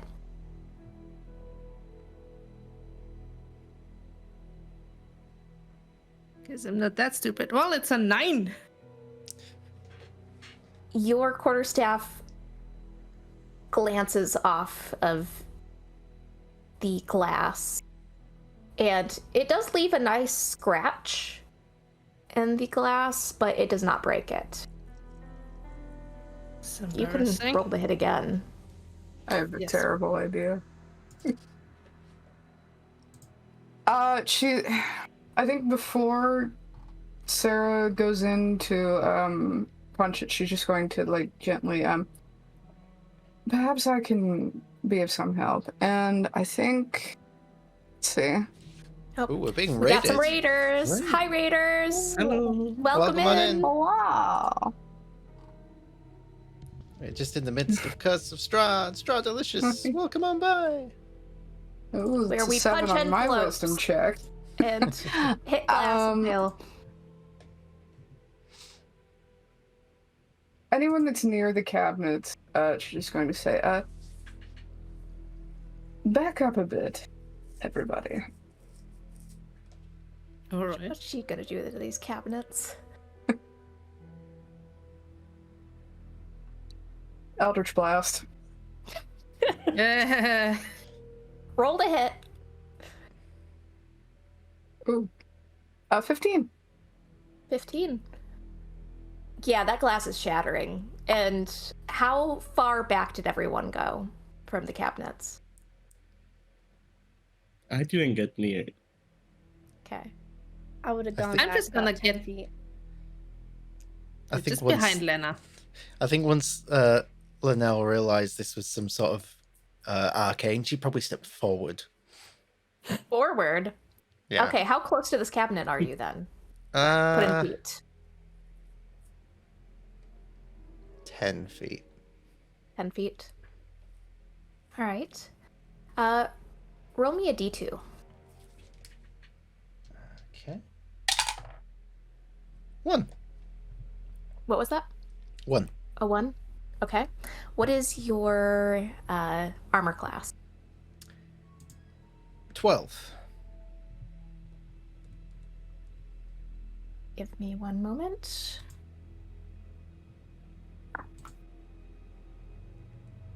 You take 4 piercing damage from the glass that shatters, exploding in the 10-foot radius surrounding it. Ow. Really? I said to back up. I didn't know you could fucking do magic. You're holding out on me. Surprise. That was epic. She does a little miniature curtsy before going forward for that hand crossbow. All right. You gonna take any of the bolts? There looks to be 3 cases, which is 20 bolts each. Ew. So a total of 60 bolts. I might like some of those bolts as well. Well, you might We'll want to take grab a case. crossbow as well. There's 3 of them. Are you going to take a crossbow? I already have mine. Oh. Yeah, it's tucked behind here. Ah, hidden behind the skirts. Got it. That's why the skirts are so big and poofy. They're full And of why they're secrets. falling all the time. The skirts are full of secrets indeed. So, Lena is taking the hand crossbow. There is a heavy crossbow and a light crossbow left. And, let's see. Avrea is taking 1 case of bolts. So there's 20 bolts left, and then the 2 crossbows. All right. Take a heavy crossbow. All right. And some bolts. Was the locked cabinet, which leaves just the other cabinet on the other side of the room, which had the wine glasses and the small wooden box.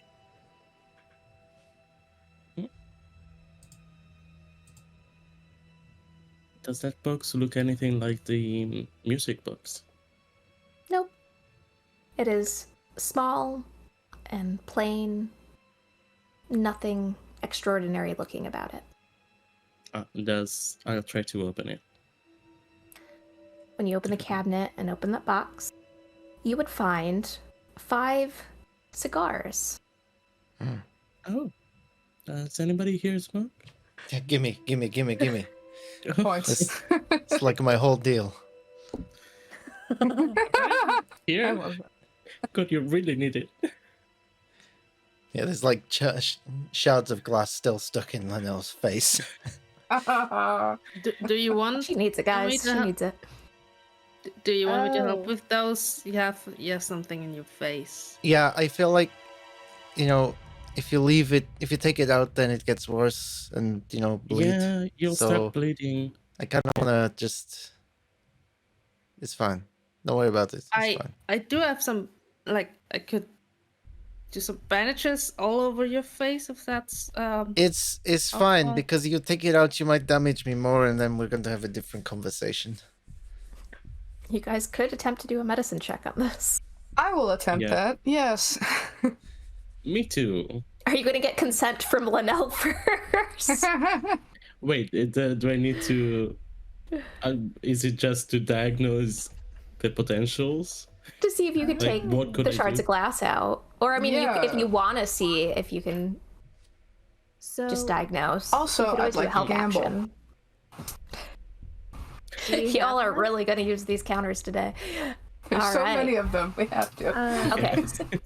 So, are you all just good at healing? I'm good with first aid. Tis don't one know of what my to do. proficiencies, yes. I'm good That at is- needing healing.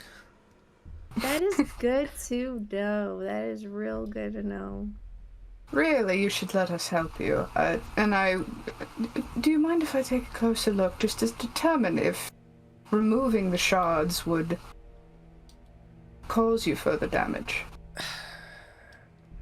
Well, if you must, but let me put it this way: on a scale of 1 to 7, I kind of feel like a 3. Whoa. Okay. Are you going to use your gamble for this roll? Yes. Okay. I haven't made it yet, so. Okay. Then let's go ahead and roll the wheel. Our survey says adrenaline. Ooh. Now, you don't need the healing. However, you can choose an ability score to bump up to 20 Ooh. for the next hour in game. Intelligence. All right. Thanks. Oh, and let me roll. Oh, that's an 18. You would be able to see, looking at those shards of glass, that luckily it's pretty clean. You don't have to worry about weird, crazy glass, jagged edges causing further damage. So you would be able to tell how to maneuver those out without causing further harm to our very squishy wizard. Okay, so with that in mind, my reception's gone out a little bit. Can you guys still hear me? Yes, we can. Yep. It's really glitchy on my end. Okay, she will just ask Lynette. I believe I can mitigate some of the damage. If you wouldn't mind, I can be of some assistance. Okay. Wait. 1 second. Important question. Is the top hat okay from the glass explosion? I look at the top hat. Is it ripped to shreds? It's perfectly fine. It's magical. I rolled for that. Okay. I knew there was something. All right. Let's see what you got.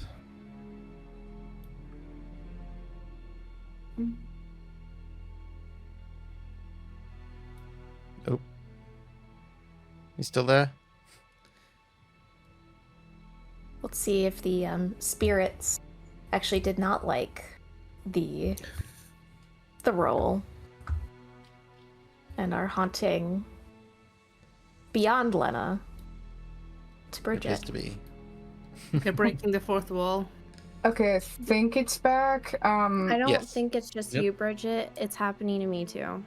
Okay. Discord, yay! Hmm. But yes, you are back, Bridget. Okay, so I asked if I could mitigate the damage, and then I think it cut back in right when you asked if the top hat was okay. Okay. So good Top news. hat The top is hat okay. is fine. Okay.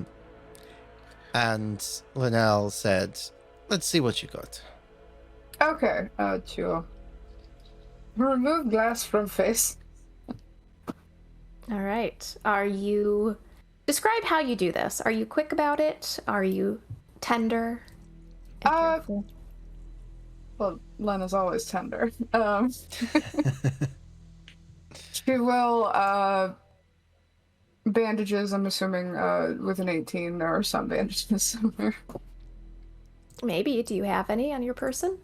Probably not, but I was just being optimistic. This is a game of low resources. You know you have on your what? person is what you got right now. She's going to,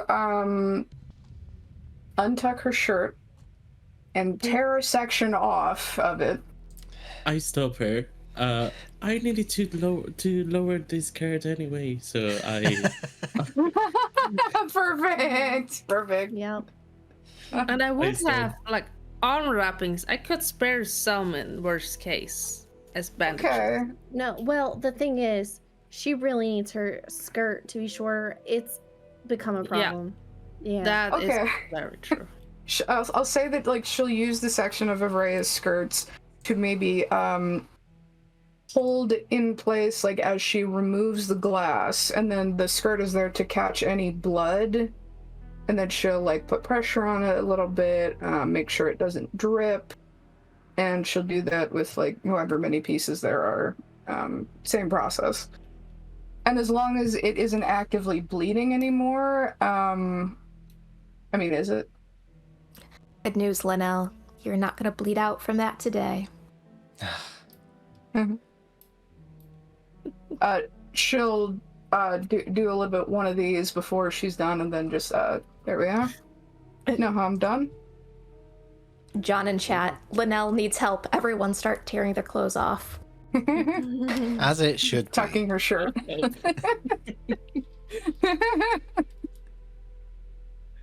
All right. So, while, I'm gonna allow something. Because you guys are so low level. You don't use any healing potions or any herbs or anything. But because you did clean the wounds and do a little bandaging, I will give 1 hit point back to Linnell. Thank you, Mommy. You're welcome. Please, Mommy, may I have another? No. Worth a try. I am merciful, but I'm not that merciful. All right. You guys are in this den. You've gotten your cigars, maybe much needed now. Only other thing you can think of, you've explored all the other doors, is the staircase out in the main hall. That brings up though, right? It goes upwards, not downwards. So, I want to start looking for a trapdoor. Maybe underneath the rug. I'll help you. We'll do this together. Capital idea. Yeah. Right. Roll me investigation. Do you want to do it with an advantage, C? What's your intelligence? Mine's at 0. If we're doing investigation, I'm at a +1. Ooh, can I You do it help with advantage? with my +7 to investigation now? Oh, right. Yes, I'll help Lena then. This is Perfect.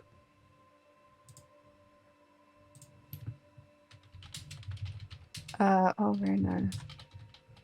It's a 17. You don't find anything in this room. Some cobwebs, dust underneath the rug. Nothing appears out of place. Well, we could either go upstairs or search the other side of the house for a way down. She'll turn to Vrea. Old buildings like this, there's bound to be a trapdoor somewhere, I imagine. That's what I was thinking. I am kind of curious about the creepy baby Walter as well. Perhaps Like- we'll meet this monster face to face. Maybe the baby is the monster. Well, if it's the monster, we can drop it down the dumbwaiter. War crimes on my campaign. All right.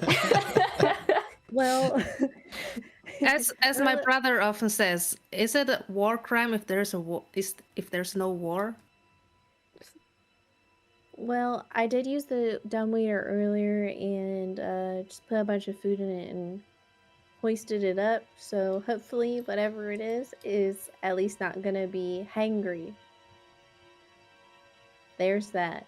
And if not, we can throw potatoes at it. We'll see what happens. Maybe it just wants a That's top. right. Potatoes. Let's try going. Wait, that way. throw potatoes in a top hat. What are you on about? It's fine. We'll walk and talk. Walk and talk. Walk and talk. That's right. We can all wait. All That's right. fun. So you all are going to make your way up the stairs. Mm-hmm. All right. A cold draft sweeps down the marble staircase as it delivers you up into a darkened hall. Above the mantelpiece of the fireplace on the other side, it's directly below the one in the main hall. Above it hangs another portrait of the Durst family. You this time recognize Rose and Thorn as they smile down upon you, who you could only assume is their mother. Her face darkened with a hint of scorn, cradles a swaddled baby.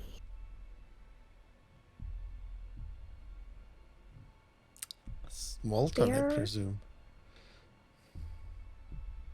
Their father is there in the portrait. No discernible look or feeling to him, just a neutral expression. There are 3 sets of doors in this hall, one on each side, and one right to the right of the staircase as you get to the hall, immediately to your right. You really have a thing for doors. Exhausting, isn't it? Well, repeat of what we've just done downstairs. We each take a door. Without glass smashing. I do yeah. apologize about that. Open them carefully, because if that baby's sleeping, we don't need to deal with the crying. Yeah, it might attract Agreed. more attention. If it's not the monster, it might attract the monster. Okay. To the first door, immediately to the right of the top of the staircase. Who's going to take that one? I'll do as well. And are you immediately going to open this door? Are you going to attempt to... Just Look around. slowly. Okay. As you go to open this door, you feel it open. There doesn't appear to be any lock on it. But only you smell iron in the air like blood, and you hear the sobs and muffled gasps of a woman in pain.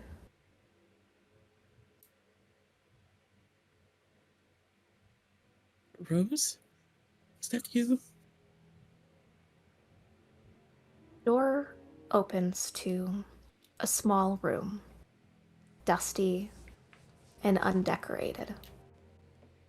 2 lumpy, straw-filled mattresses sit on worn-out bed frames, from under which footlockers loom.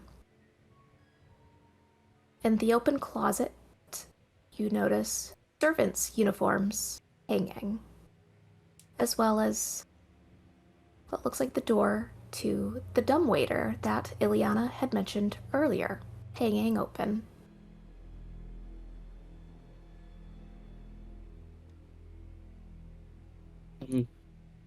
There's no sign of anybody there. No sign of anyone there. It's just dusty, empty, and undecorated. So I turn to Sarah and ask, Did you hear that? And smell the blood? Did I? Nope. I'm not sure what you're talking about. It was so strong. I look around to see if there's any blood. There is Not me. nothing. No blood, just dust. This is weird. It's like Wait. nobody's lived here in so long. But didn't the children say they're living here and their parents? Yeah. And the food was still warm downstairs.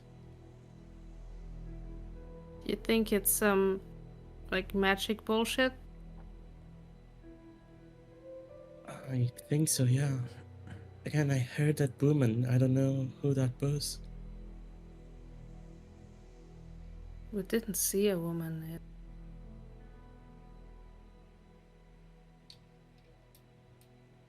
Do you believe in ghosts? Oh, I didn't think of that, maybe.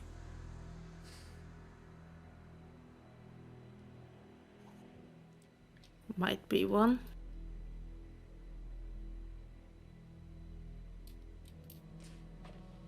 And I can't punch ghosts. That's why don't we go back to the others and discuss and open the other doors? Yeah, let's do that.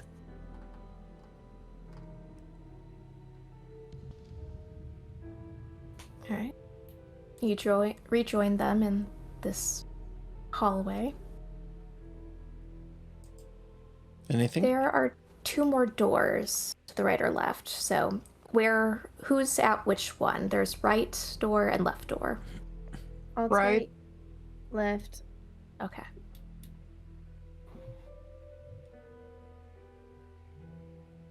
Okay. Go ahead if you were gonna share your findings. Trying to handle. Okay. Right. Go ahead and you don't hear anything when you open this door. Instead, it just opens up and you find yourself in a place of great study. A wealth of knowledge sits on floor-to-ceiling bookshelves, weighty tomes of untold worth, novels, treatises, encyclopedias, poetry, histories. So vast is this library that a rolling ladder is necessary to reach the highest shelves. An exquisite desk faces the hearth, upon which a mantelpiece, hanging a framed portrait of yet another windmill, perched on a rocky crag. 2 reading chairs flank the fireplace, stuffed and lovely and oh so inviting.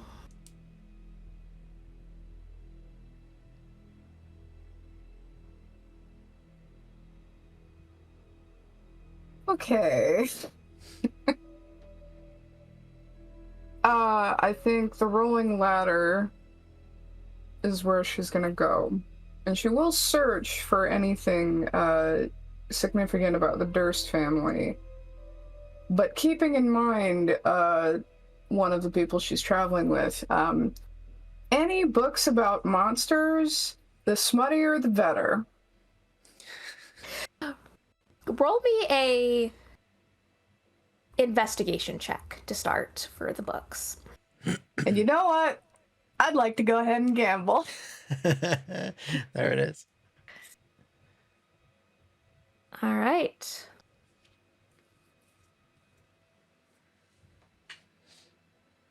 Let's roll. Survey says. Panic. Unfortunate. Okay.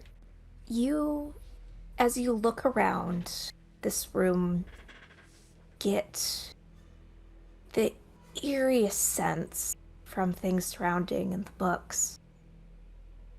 You feel your blood run cold, your heart rate begin to quicken. And Point of order, does my heart beat? I'm going to say it does. Okay. I'm going to say it does for this. Because it's still within your body. Does that affect my roll? Or It does. You take -3 to your roll. as the panic Investigation. consumes you. Oh my god. Oh my god. Okay, I got a 26, first of all. It does I not love this. stop you. You are that motivated to see if you can find monster smut, apparently. 23. All right. So, with that, you do find a few books on the shelves that are interesting, but perhaps nothing of the monster sort in the way that you're looking for. A few titles that you come across. There's The Destruction of the Dusk Elves, Alchemical Secrets Best Left Unknown, Blades of Brass, Ways of the Wild Folk, and last but not least, The Political Theory in Dismal Days. Riveting. She will pick up the alchemical book and take it with her, as it's of interest to her. But as soon as she picks it up, I don't think she's going to look at anything else. I think she's going to bolt straight out of the room and slam the door behind her. All right. You leave the room. Cheepy cheepies. Did we want to explore that last door before we go and have you all come together and discuss your findings? Yes.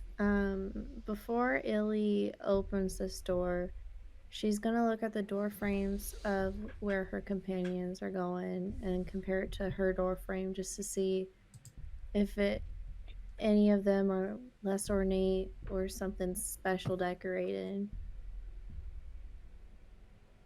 So, and are you doing a check for this or just a general glance? I'd like to do a check, please. All right, roll me perception. Oh my god, am I good at that? +5. Okay, that's better than the one we've been doing the entire fucking day. 18 + 5. Here we go. All right, there we go. There it is. Man. Doors are very similar to the others, made of mahogany, and they are covered in carvings, quite intricate carvings. These ones in particular that you notice are carved with dancing youths. Suits of armor seem to flank carved into the doors, like they're protecting each of them. Oh. And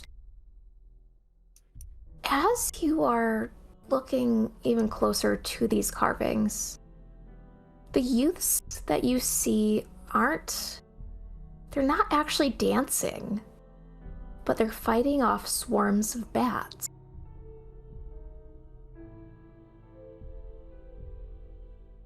Wild. This is unlike anything you ever seen out in the Astral Sea. Huh. That's interesting. Okay. I'm gonna carefully try to open the door. All right. Not to wake a potential baby.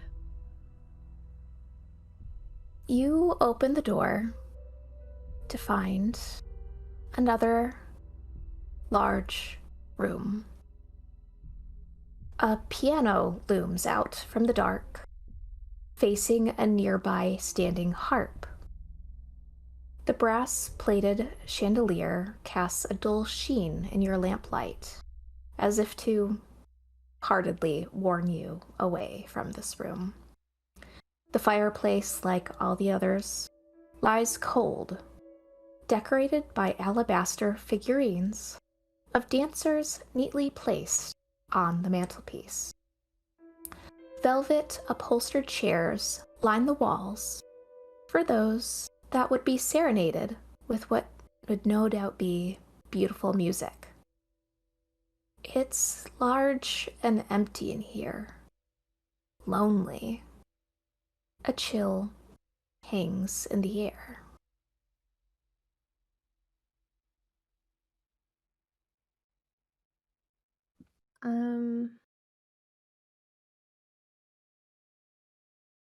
So the fireplace isn't lit.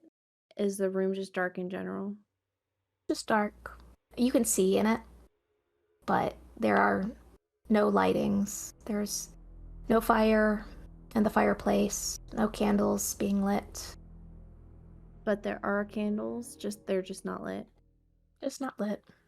Okay, I'd like to use thaumaturgy to light one of the candles.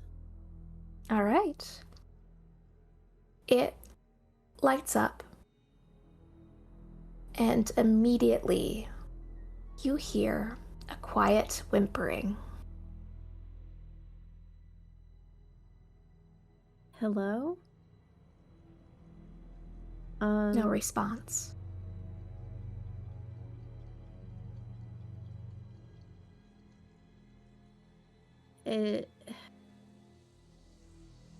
She's gonna walk over to the piano. Is there dust on the keys? Yes. But as you approach the piano, you hear the whimpering again from underneath. And I'm gonna take a look under. You spot an old hound dog hiding beneath this piano. It wears a aged leather collar bearing the name Lancelot. He looks up at you with the saddest, biggest puppy dog eyes. Oh no, we can't have that. I'm gonna grab some of the jerky and I'm gonna place it in front of the pupper and I don't bite. You can come on out. Roll me animal handling, but with advantage since you offered that jerky. Okay, what is this gonna be? A is 4 + 3. Okay. First roll is gonna be a 13 total. Next one is gonna be a 16 total. All right. The old dog slowly scampers out from underneath the piano and snatches the jerky into his mouth and huddles right by you as if you are his protector. Gonna be okay, little guy. Lancelot.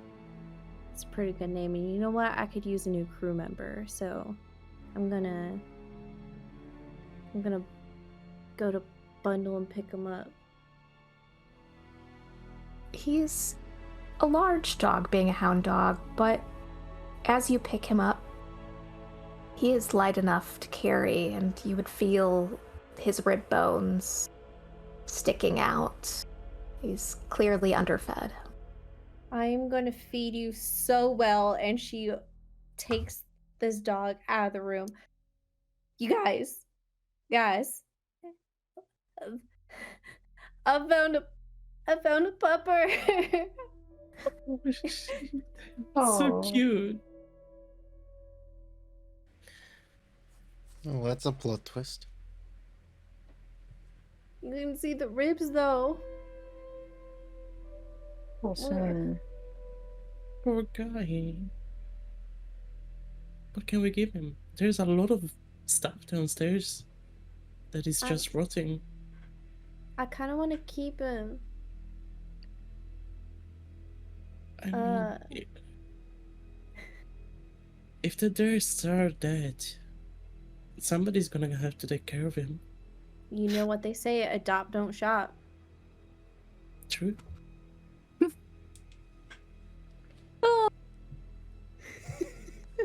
He seems content in your arms. Perfect. All right. We can take anything on now. We're unstoppable. Did your rooms also look like nobody's lived here in so long? Awful lot of dust. Yeah. Was the meat downstairs real? She'll pull out one or two of the apples that she took from the table and maybe a cake. This seemed safe at the time. Hello, Lancelot. Yes. Let's allow. Self-fulfilling prophecy there. You. So, do they still look good? I believe so, yes. This is weird. Also, there's no sign of the kids. I was about to say, where are these children? They're supposed to be on this floor? That stairway continues upwards Yeah, there should to another floor. When I was with the dumbwaiter, it went up to about 2 levels. So I think we got to keep going up. And then up Maybe is where find we a go. cat on the next. Yeah. Onward. Maybe find a cat on the next floor.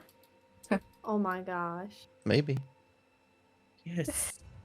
Let's get all the Better than all the kids. pets. Save all the animals. Menagerie. All right. You're going upwards. Yep. Mhm. The red marble staircase delivers you to its full height, the 3rd floor. The air is so much different here than it was downstairs on the 1st floor. It's choked with dust and cold. The walls, carved with autumn woodland scenes, are mounted by unlit oil lamps. An infant cries out into the silence. To your left, and ahead of you, is a cobwebbed suit of armor, standing in eternal vigilance, facing the balcony railing and facing you.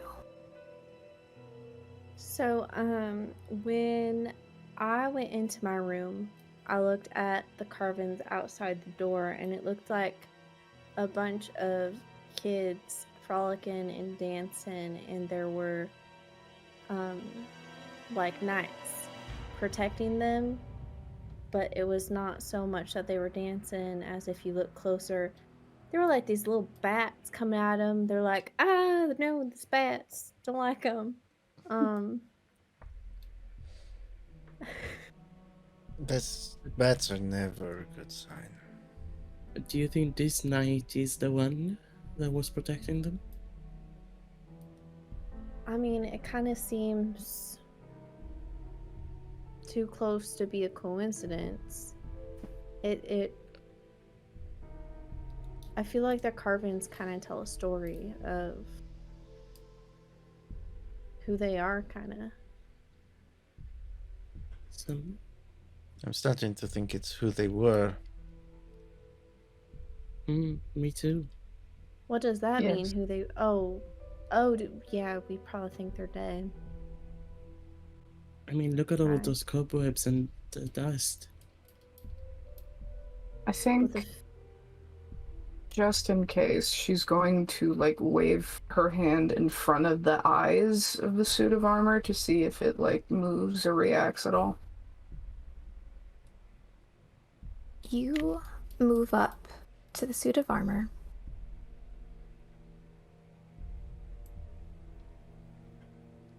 And move to put your hand in front. And its fist suddenly seizes you by your wrist. Roll me initiative. Oh, fuck. Alright. Okay. So here So comes the consequence. I have Consequences something of for my actions. initiatives. I will allow you to use that if you'd like. The only thing is it will not work for Lena, Correct. Oh, and she is going to be surprised. Question, do I, because of my panic, do I take a stress point? Or is it just panic? You had gambled that, so yes, you take the gambled stress point Okay. from earlier. All right. So you have. Vigilant Blessing, does that only work once per long rest, or? I believe so. Okay. Yes. Okay.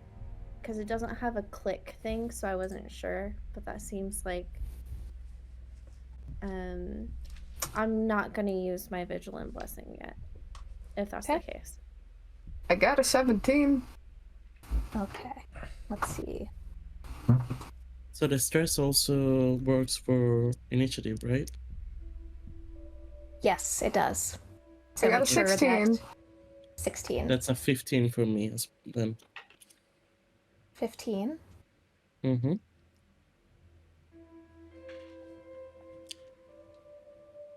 I got a natural 1. Oh, well. Taking off the 1 stress point that I have, that'll be a 0. You just don't participate. I'm good. I got glass on my face. I'm good. Yeah. Oh. All right. I got a 13. And 13. Ileana. 17. 17. All right. Go ahead.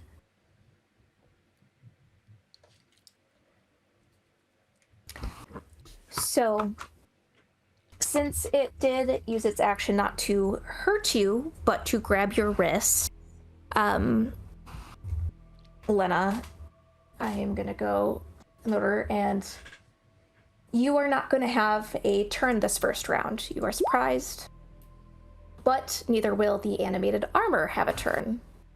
So I will start with Ileana. All right, so seeing my friend get seized, I'm going to squeeze the decal on my nail and my sickle will come out. I get my hand ready and it starts to glow and smoke starts to appear, and I'm going to take my first attack on the arm of this creature that's holding her. All right. Wow, I'm always a wizard. I have weapons now. What the fuck? Okay. 18 plus 4 for 22 to hit. That will hit. Huh? Hell yeah. And I have damage dice for this? This is so weird. Screaming in wizard. That's gonna be a 5 damage of... Yeah. What type of damage? This is... we only have mundane weapons, I think, so it's just my sickle. So I think it's just piercing. Piercing. Okay. Oh, slashing. Right. Slashing. That's a thing? Okay. Excellent. Anything else on your turn? For my bonus action, I'll hit my starlight step and I'll get behind the creature and pass my turn. It is up against a wall, as a heads up. Oh, okay. Then no, you know what? We'll see what the rest of them do before I use my stuffs. So. All right. Avreya, you are up.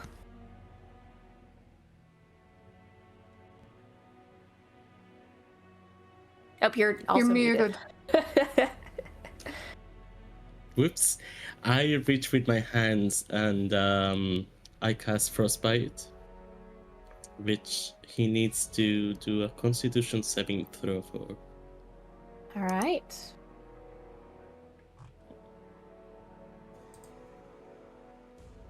That was a 4. Okay, so it's only 1 damage. 1 frost damage, cold damage, but it also has disadvantage on the next weapon attack roll it makes. All right. I'll remember that disadvantage.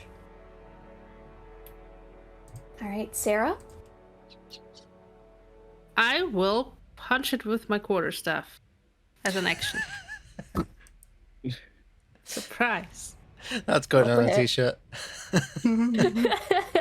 Nat 20! Nat 20! Yay! Let's go. All right. With a So- overall 25 to hit. All right, so I'm going to introduce something that's a little different from Raw. And I forgot if we do this for the other campaigns. We might. You will still roll one of the rolls for damage, but you'll take the max amount of damage for the second. That's what Okay. we do normally. So that's a 7 plus, I'm using it both hands, so plus an 8. So it's a 15 points plus 3. It's 18. Ooh. And bonus action, unarmed strike, because I attacked with a monk weapon. I kid you not, that's another net 20. Let's go. Well, I'll send a picture later. Those are the dice Sarah, Duchess and Dragons Sarah, not Sarah. Sarah gifted me for this character. So hey, thank you for that. Nat 20s in chat, everyone, for that. Justice Uh, for the letter, one- justice for the music box. Yes. And you said the Fire first one was envelopes. 18 damage, right? Yes, and this now it's 1 plus 4, 5 plus 3. It's 8 points of 8 Damage. points of 26 total. damage. Ooh. This thing is looking rough. You've probably knocked the head of it clean off. nice. All right. Which brings us to Lena. Well, Linnell. I'm There it going is. to murder the two of you. Okay. This will I'll never get over this. you're welcome, Mummy.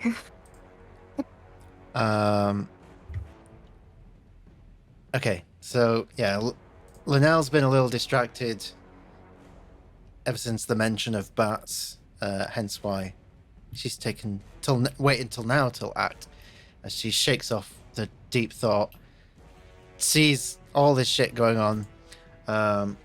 Let's have a bit of fun.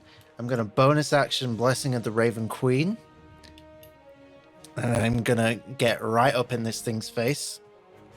Because it's like a suit of armor, right? Yes. You might Okay. have to shove Lena out of the way because she was standing right in front. I can go to the side as long as I can get within arm's reach. It's fine. You can. So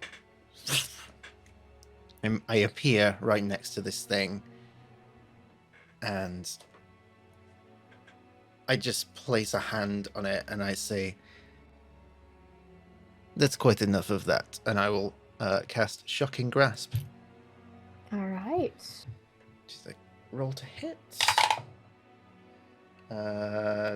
24 to hit. That will hit. Okay. Is Roll it still damage. grabbing her wrist? It is. So if you shock it, does it shock me? Uh, I'm going to roll for that. Yeah, Okay. it doesn't say so, so. But with the metal conduction. 4 points of lightning damage, and it can't take reactions until the start of its next turn. I rolled on the dice to see if it would affect Lena. It doesn't. Hey. It lets go. I'm gonna flavor that as it let go when Sarah was absolutely wailing on it. Now, describe to me how this shocking grasp takes out the animated armor. Oh shit. Okay. So I think as Linnell puts her hand on, the tattoos glow like you've seen before, but it's kind of like, for anyone that's seen the Godzilla movies, as the glow builds up from like the bottom right up to the top, so it builds up her midriff, up her arms, up through her face, and then down one arm, as there is just a sudden jolt of electricity that leaves her hand into the suit. All right. The armor seems to shudder and shake before it collapses into several pieces. Nothing within it, just the armor left. No longer a threat.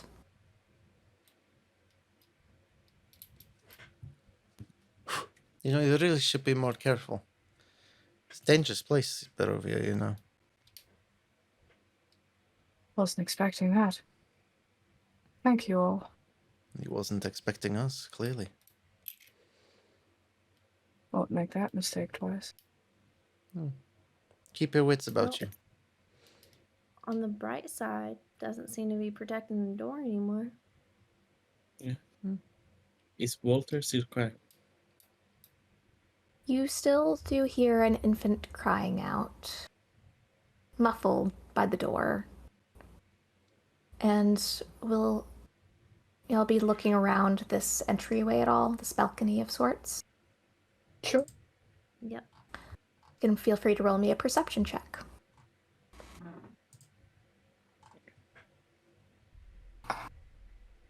All of us? Nat 20. Leopard? Oh, Another nat 20. Sick. let's go! Very nice. Anyone who wants to can roll, as long as you're doing that. 18. Minus the 1. I'd like, instead of looking got a around 10. there, I'd like to go to that door and not open it, but like see if I can hear anything else. Okay, I'd like you to roll me a perception for that then. Okay. So that's a 20. Not that. Dirty 20. All right. 30. So I'll start with the others. So Sky, you got the nat 20. There are a few things that you notice. Because you had looked at all the other paneling and the doors, this is really sticking out to you. You notice on the walls of this room that between that autumn decadence that you had seen, between the trees and falling leaves and dancing critters, corpses swing from the branches, while worms burst from the ground in teeming swarms. What And- the hell? As you're reeling from that strange carved imagery, you glance down and notice 2 pairs of small footprints leading to a room on the right.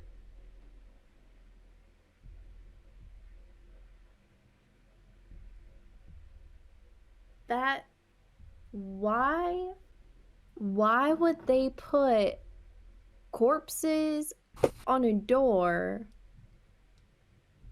and she's gonna follow the footprints to the other door? All right. The crying is coming from the left, right? Yes. Okay. There's crying coming from there, but again, there's corpses on the door. They had dancing kids on the one downstairs and bats. Why the hell? They put a baby behind that one. Avrea, you had listened in at that door. Just as you reach the door and you pause, craning your ear towards it, the wailing of what you assume is Walter echoes throughout the room even louder. A young woman tries to quiet the child, poorly singing a lullaby. Here, hush, little baby, don't say a word. Mama's gonna buy you a Blinksy toy. And if that toy don't... Walter, please stop crying. Morning Lord's light. Please just stop crying. And you hear the baby continue to wail.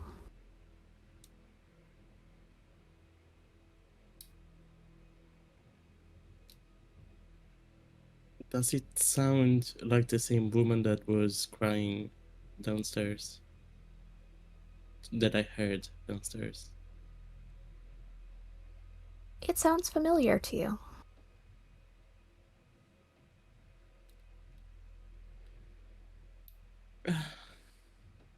I don't know if I hear some crying and I hear some singing.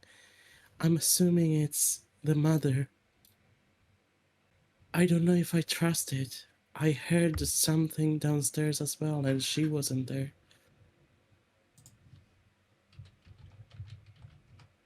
Do we follow the crying and the singing or the footprints?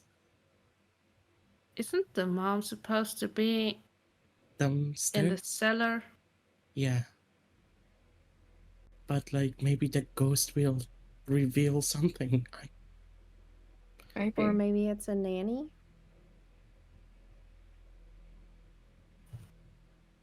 Perhaps. It's very concerning, and I'm not sure I like it. So let's just investigate. Ugh, the crying. Maybe you can shut it up as well. All right. Are you going to open that door? Yes. You open the suite. You find no woman, no light, only gloom and neglect. Cobwebs are everywhere in this room, along the windows, between the posts of the bed, stretched across the wardrobe. Even the mirror set into the wall is draped in an eerie silk.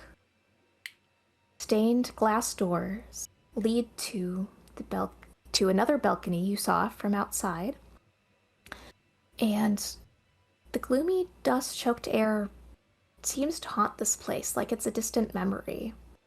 The only thing that you do hear that you were expecting is the wails of the baby coming from behind a door to your immediate right.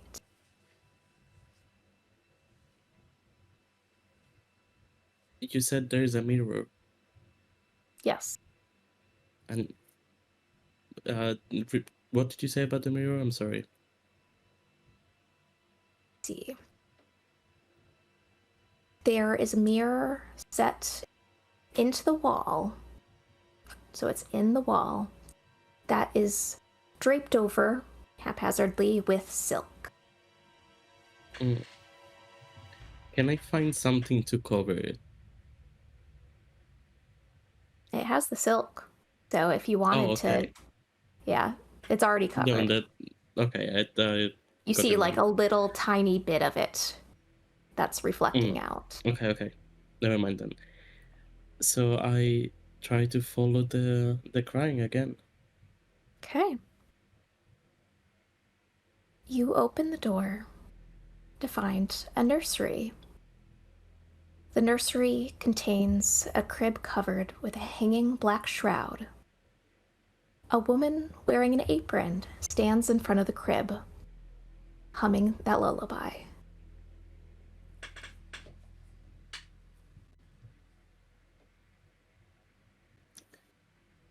She slowly turns around. Can I help you? Are you Mrs. Durst? Oh, goodness, no. I'm just help here. I'm no one to be concerned with. We were looking for Rose and Thorn. Oh, I haven't seen them. They must be out playing today. And do you know where their parents are? Oh, I don't concern myself with the going-ons of Mr. and Mrs. Durst. would be unsightly of me.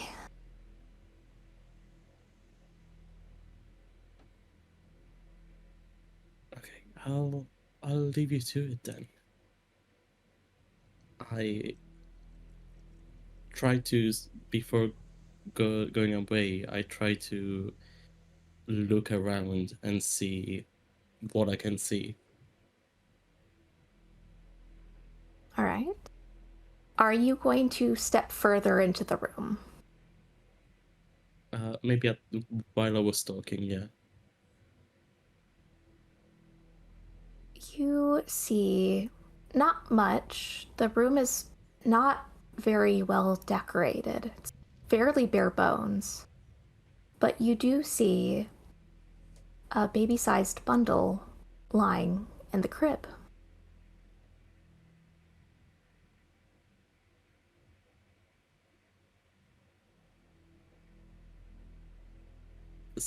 Is that Walter?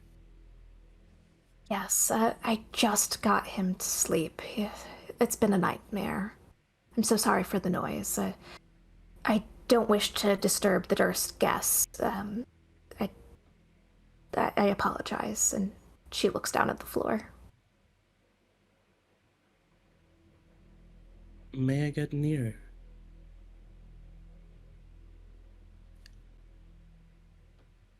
I don't see why not. I try to look at Walter. Wrap fully up. You don't see much. Can he breathe like that? Oh, he's fine. It gets a bit drafty in here. Can I help you with anything else? I'm worried he might not be breathing correctly. I'm a nurse, you see. Oh, well, that's okay. Then take a look. I try to open the bundle. When you unwrap this bundle, the blanket falls apart. There's nothing in it. And to make things weirder, when you turn, the woman is no longer there. God damn it. I look at what do I see around me? Just a empty nursery covered in dust. I should have expected it. I go back to the others.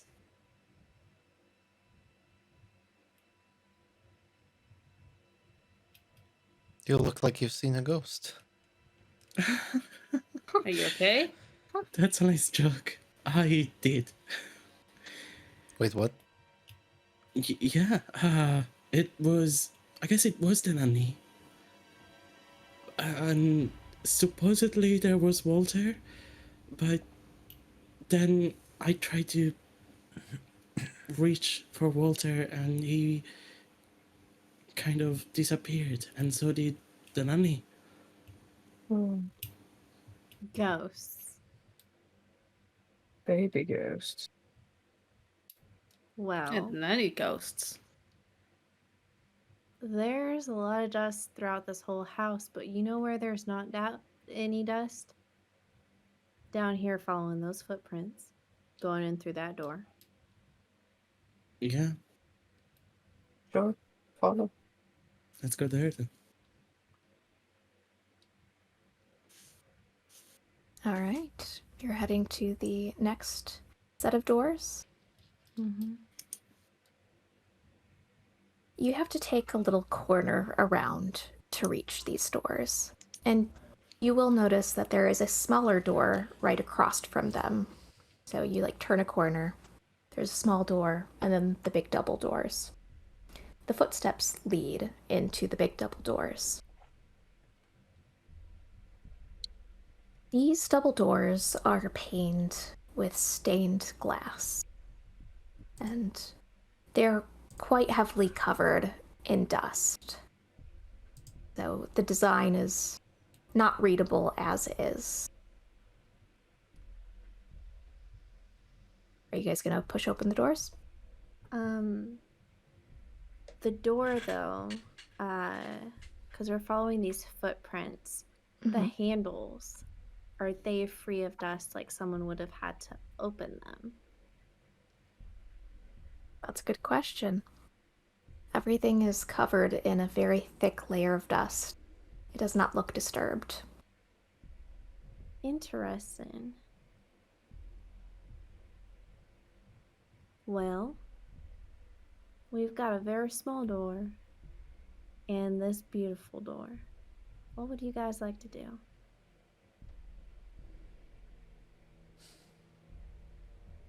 Big, beautiful door. I mean, if this place keeps giving us the heebie-jeebies, I'd quite like to burn it down to the ground, but yeah, we should probably look around a bit more first. If this place is giving everybody the heebie-jeebies, I really want to see what's down below. Of course you would. Lena laughs. Think about it. Outside of that. And she'll take both handles of the door and fling both of them open. Hinges of the doors squeal high-pitched at your touch. I keep doing that. It reveals a magnificent suite choked with dust and neglect. A rotting tiger skin rug lies before the ashen fireplace, watched over by another wilting portrait of the Durst parents, without the kids. There is a 4-poster bed whose curtains hang open, revealing yellowing sheets, while the wind rattles a door leading out towards an outside balcony. Where is everyone? Where are the servants? You can't help but wonder, demand even. You've seen this supposed ghost. Are there more? How could those other floors look so immaculate while this one is just rotting? And the only living thing we have come into actual contact with is our little Lancelot here. Yeah. He just pants, like, nervously. Scritches. Oh.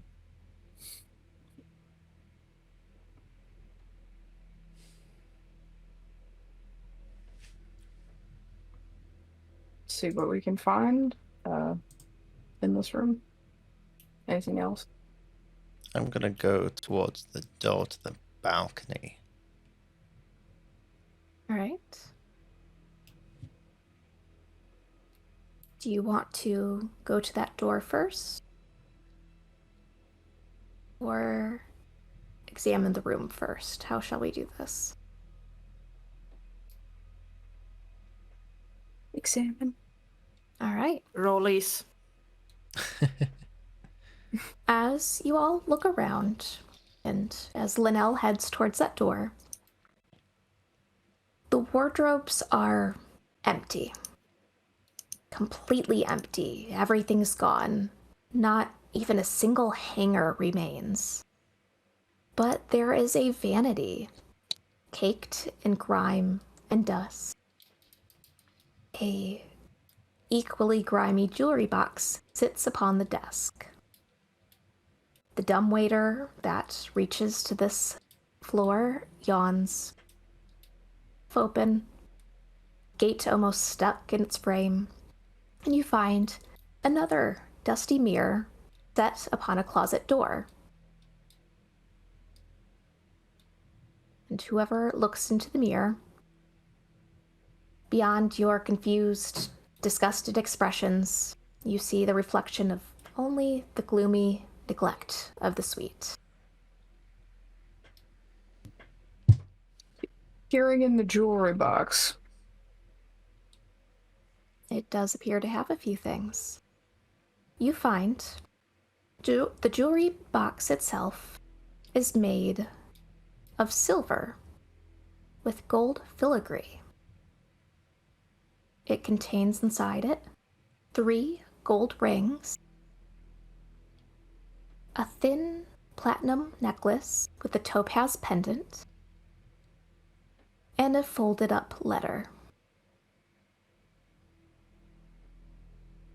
Letter. Punch it. You'll pull it up to open it and read it. My dear Mrs. Petrova, your advice on dealing with the unwanted fiend in my home is very good advice indeed. Tonight's ceremony will proceed as planned, when the moon is at its highest peak, without, of course, the attendance of Mr. Durst.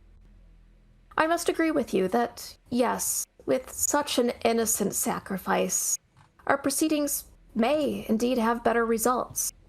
Although, innocent is not quite the term that I would use. My thanks, Mrs. Elizabeth Durst.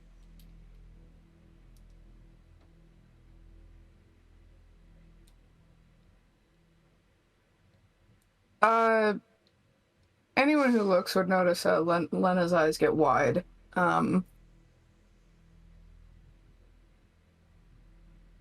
And she will take every last piece of jewelry out of the box. Now I don't feel so bad. What did you read? It seems Mr. Durst has perished. But as a result of some bizarre sacrifice. And described so innocently. The ghosts we've seen, I have to wonder if that child wasn't lost to this world.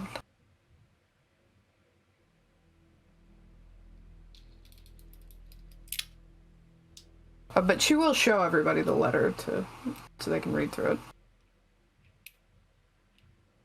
So they're sacrificing adults or kids? Innocent sacrifice, I assumed that meant a child. Yeah. Well, now I'm more intrigued by what's in the basement. It's a long way down. Lost here.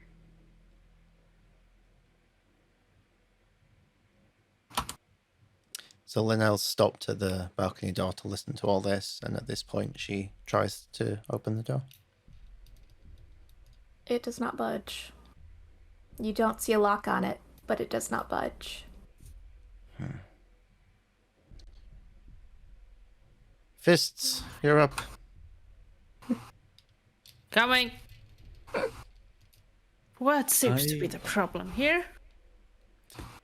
This door is giving me a hard time. Can you What a destroy? stupid door. Anything for you. And I punch the door. Roll to hit. I'm keeping an eye out on the dog in the meantime to see if he has any reaction on anything.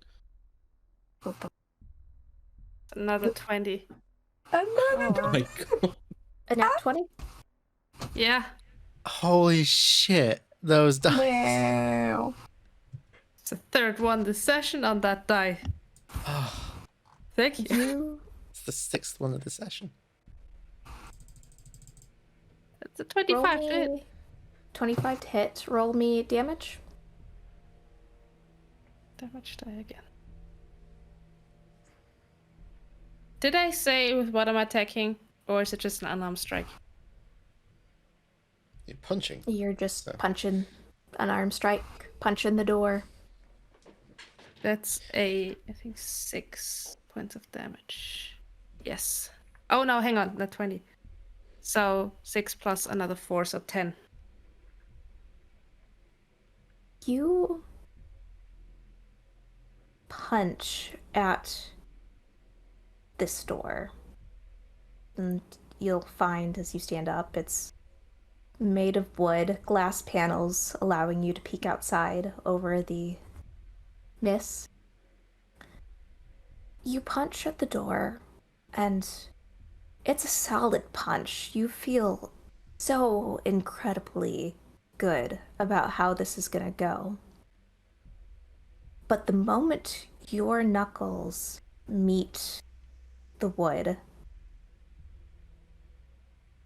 it still doesn't budge.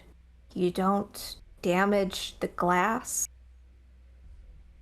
You don't even really get any kind of satisfying crack of the door. Your knuckles just go thud, and while you avoid injuring yourself in the process, nothing has happened to the door.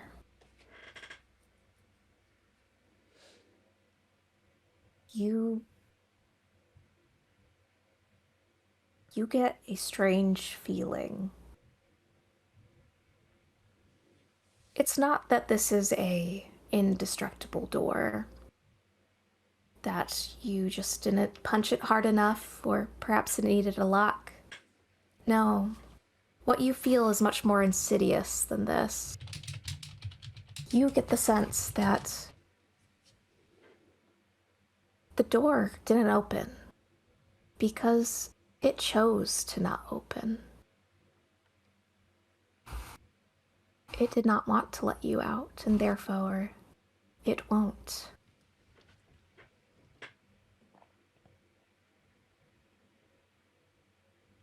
Without trying to sound insane,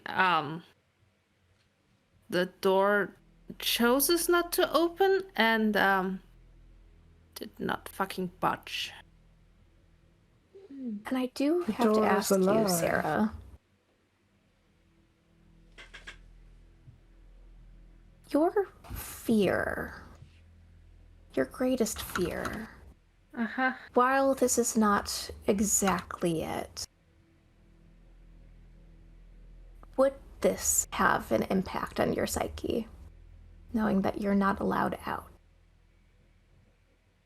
I would say so, yes. Roll me a Constitution saving throw.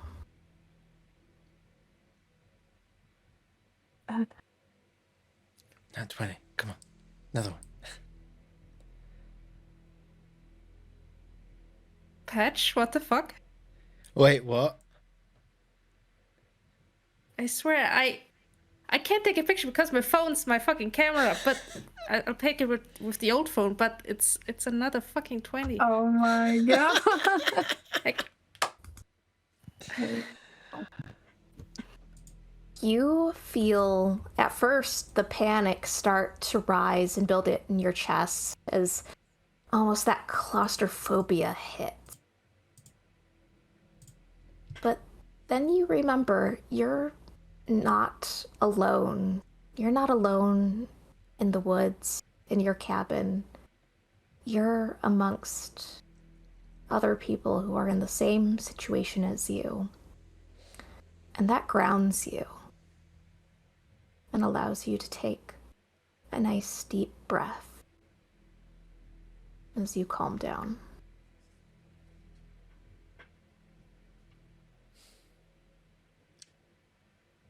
the doors, am I right? So, are you saying we should ask it to open? I figured this was going to be the case. Once we got Alright. further upstairs, Linnell's gonna shout out towards the stairwell. Okay, the jig is up. I need to remind you of a very important fact. We are not trapped in here with you. You have trapped yourself in here with us.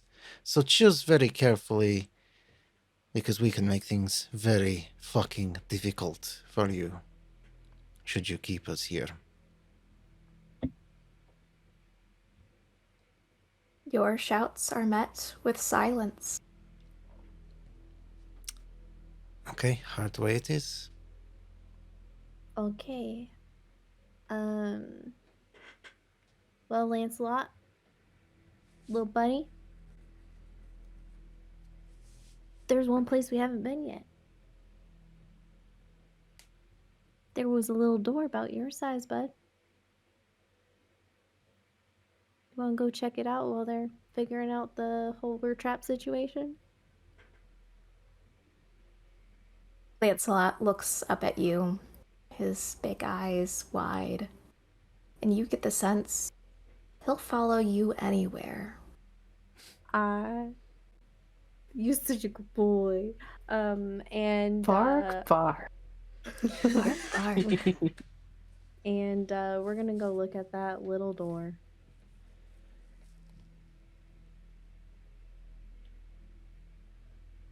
When you look at the door, you'll discover it's not actually little. The closer you are to it, the more you can tell that it's actually the bottom part of a door. The top bit has strange paneling over top. It's like those double doors, if you've ever seen those. Yeah, where like the top Dutch half. kind. Mm-hmm. And Lancelot, he's a dog. He doesn't know what you're looking at. He just looks at you, his tongue lolling out the side of his mouth, content to be with you. Almost anticipating what you're going to do next. Uh-huh. All right, boy. Here we go. We're just gonna open the door. Okay, open the bottom part. Yeah. It is dark in there, and unless you bend over to look in, you can't see anything. Well, I'm gonna get on all fours and I'm gonna crawl inside the dark. I'm an astral elf. I fear not. You crawl in, and Lancelot, right on your hip, follows along with you. You hear water dripping, and as your eyes adjust, you have your dark vision. You see a bathroom. A wooden tub, hanging towels, a faucet, and the more you take in, it's the mold that hits you first, assaulting your senses. The wooden tub of this bathroom is furry with moss, and the hand towels you saw hanging from a rod, while probably nice and delicately embroidered once, are now tattered rags. You glance around, looking for the source of the water, and find that that faucet, the spigot, is dry. Weird. Lancelot kind of pants beside you, looking around. Does not seem to be really interested in anything in this room besides from you. So the spigot's dry, there's nothing in the tub.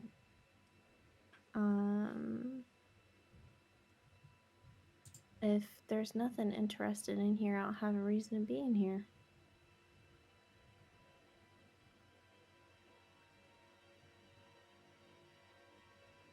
So, right before I go out, I'll just jiggle I'm assuming there's like a mirror above the sink. Nothing behind it. Nothing opens. All right. Unremarkable. Crawl on back out.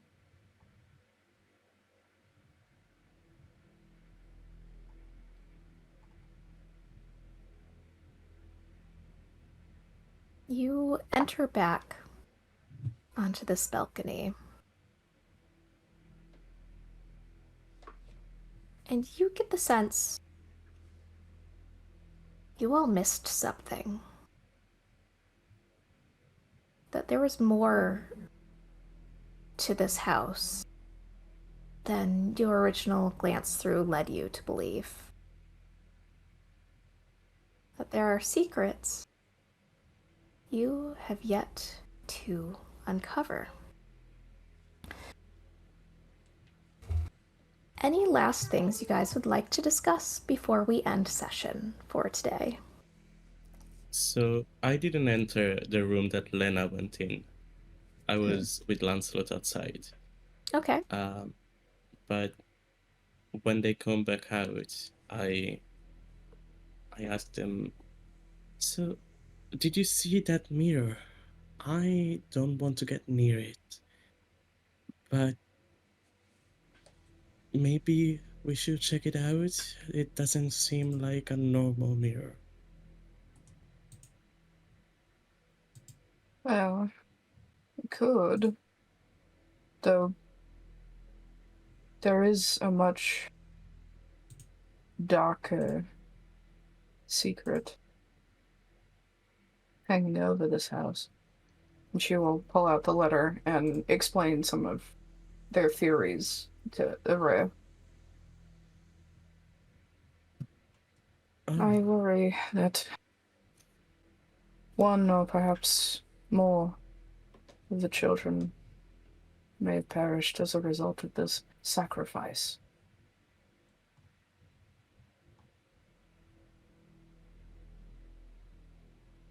Well, that would explain all of these ghost activity.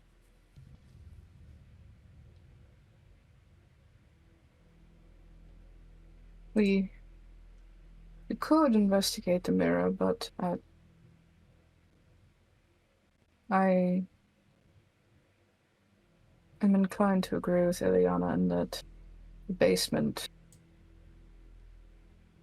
may need to be our next stop.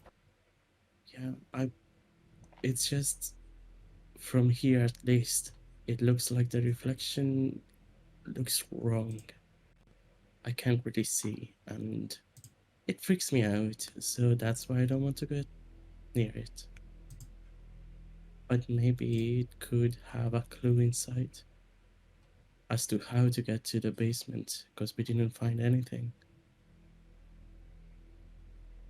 Perhaps, if you like, we could go near it together. I'd like that, yeah. And together they'll approach the mirror. The mirror in the suite? Yep. Mm-hmm. You don't notice anything altogether abnormal as you approach the mirror hanging on the door. So the reflection is, like, are we in there as well? Oh yes, you're in the reflection. And behind you, you just see the dusty, neglected suite behind you. You'd see her, like, start to reach out to touch it and then think better of it. I guess this place is just freaking me out in general. I'm sorry. No, it's quite alright. Very disturbing, but we have to leave no stone unturned, as they say. I guess we should go back down on the ground floor and see again. It's a long way down. We may as well get started. And that, my friends, is where we will end today's session. I have been your humble dungeon mistress, Bree. And the way that we are going to wrap up today's session is I'm going to have everyone, again, introduce themselves, plug whatever they would like to plug, and then tell me their favorite moment of today's session. we will go ahead and we will start reverse from how we started with River. Oh, shit. Okay, hi, I'm River. I played Sarah and... Sarah, not Sarah. So this is very similar to my good friend Duchess and Drank's name. I am Chaos on all social media. You can also find me on Tales of Exandria and The Lavish Chateau. And on Wednesdays here on QuestJunkies as our Tagging the Traveler. We'll see for how long, but for now, which is very, very fun. And my favorite moment is very hard right now. Those 4 net 20s sure were something else. And it's very hard to pick one moment because I really love the interactions between like the whole party and the whole space thing, which got everyone confused. So I think I'll stick with that. Great. Thank you so much. Bridget. Hi, everybody. My name's Bridget. I've been Lena Lohorn. Yeah, just very intrigued by the events of today's session. When I'm not here, Friday nights getting screwed, you could find me, Monday nights in the Redania Chronicles playing Frike, the Way of the Long Death, Shatterkai Monk, Pocket Goth Mommy. And then when I'm not here, I'm behind the scenes doing lore keeping and all the magical things that go along with that, occasionally writing fics. Boy, do I have some ideas after today. Let's see, favorite moment? Yeah, it's really hard to pick just one. The insane amount of crits, obviously, but also just I thought it was so funny when Linnell found the cigars and just grab me hands. It's literally her character. It's amazing. All right, thank you so much. Let's go on to C. Hi, I'm C, and I've played Avrea Bramblefound. When I'm not playing Avrea, I am either in chat or on Discord, or I'm also Hey C on YouTube and Twitch. Sorry, I'm just brain is stuttering right now. But my favorite moment was definitely the lullaby. Like, you choked me up. Like, I was almost crying myself. Thank you. All right. Guy. Hey everybody, I'm Sky McSparkle, and you can find me on YouTube covering Critical Role, Dimension 20, and lots of, hooligan type projects. I play Ileana here, the space girl in a Strahd world. My favorite parts about tonight was all of the descriptions. That's not a cop-out. We're talking about the carvings. We're talking about the different levels of creep that's there. Incredible. The bouncing back between, oh my god, they're such rich, fancy people. Ick. We're going inside all of these rooms covered in dust, like bumbly straw mattresses, tatters. There's just so much there, and now we've got a dog, and I love it. Now you got a dog. Yeah, and now you can cause harm because you gave me something to love. Mm-hmm. You're welcome. We're in danger. Patch. I am Patch, the regular GM for QuestJunkies on Mondays and Wednesday nights in the aforementioned shows. I have been playing Linnell Calidora. Yeah, you can find me here on QuestJunkies every Monday, Wednesday, and Friday. You can find me on Phoenix Iraqi every other Friday. Intercenta's Tyranny, playing a slightly different wizard. Favorite moment. I have like a small one and a big one. So the small one was when I accidentally, inadvertently turned Linnell into Bolo from EXU Kalami, which just seemed very natural. So I don't know how I'm going to deal with that going forward, because that's going to be lodged in my brain.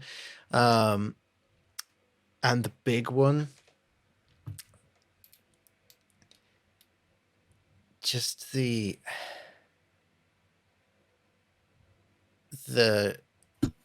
slow build to everything from the start of, you see the curtain go by from outside, and like the next 3 hours was just this lovely simmering slow build of dread, and it still feels like it's only just getting started. We're gonna have some fun with this. Mm-hmm. And I covered everyone, right? That's it. Good. What about you? Beyond myself. Do you have a favorite moment? Yes. So I am Bree, otherwise known as Bree the Tired, across various social media. Whether I'm active on it or not is really the true question, but you will often find me here, of course, on Fridays, DMing for this game.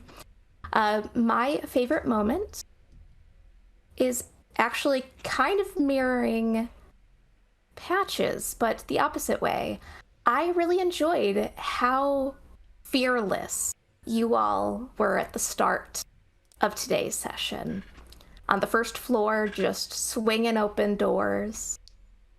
And just watching you guys gradually get more and more cautious as we've gone on has just been... It's been worth it. I love it. Went from catapulting chests through windows to not wanting to look into mirrors. Exactly. Mhm. Exactly. So I believe that's been it for today, everyone. Thank you so much. Thank you to my players. Thank you to all my QJs watching. We are going to find someone to raid, but I will leave you all with my last little bit. I have two things I have one thing before I do my sign off. The first thing is a after credit scene. I know you all were waiting to see if you'd get one. You do.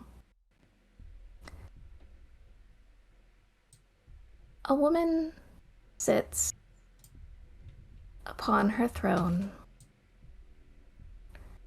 gazing outside of the window of her castle. Oh, she can sense it in the air. It's playtime again. And oh, does she look forward to this every time.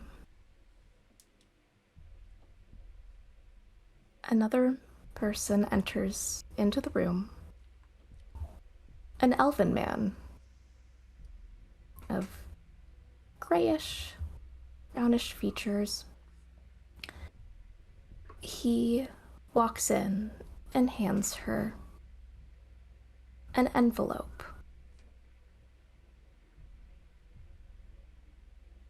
Without sparing him a glance, she will open the envelope and pull out a letter and smile wide, her fangs glistening in the moonlight. Oh, this just got even better. And the scene ends. So, me, as Bree, will leave you all with this. May the mists of Barovia never obscure your path.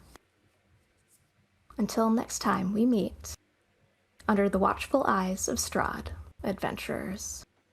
Thank you so much, Femme Fatales. Until Friday. Thank you, everyone, again. Good night. Good night. Bye. And stick around if you want to raid with us. Let's see who is online. Yeah, we will get a raid set up. There's Legends of Avantrius going on right now. Is Ooh. there really? Oh my god, yes! Yeah. So there is.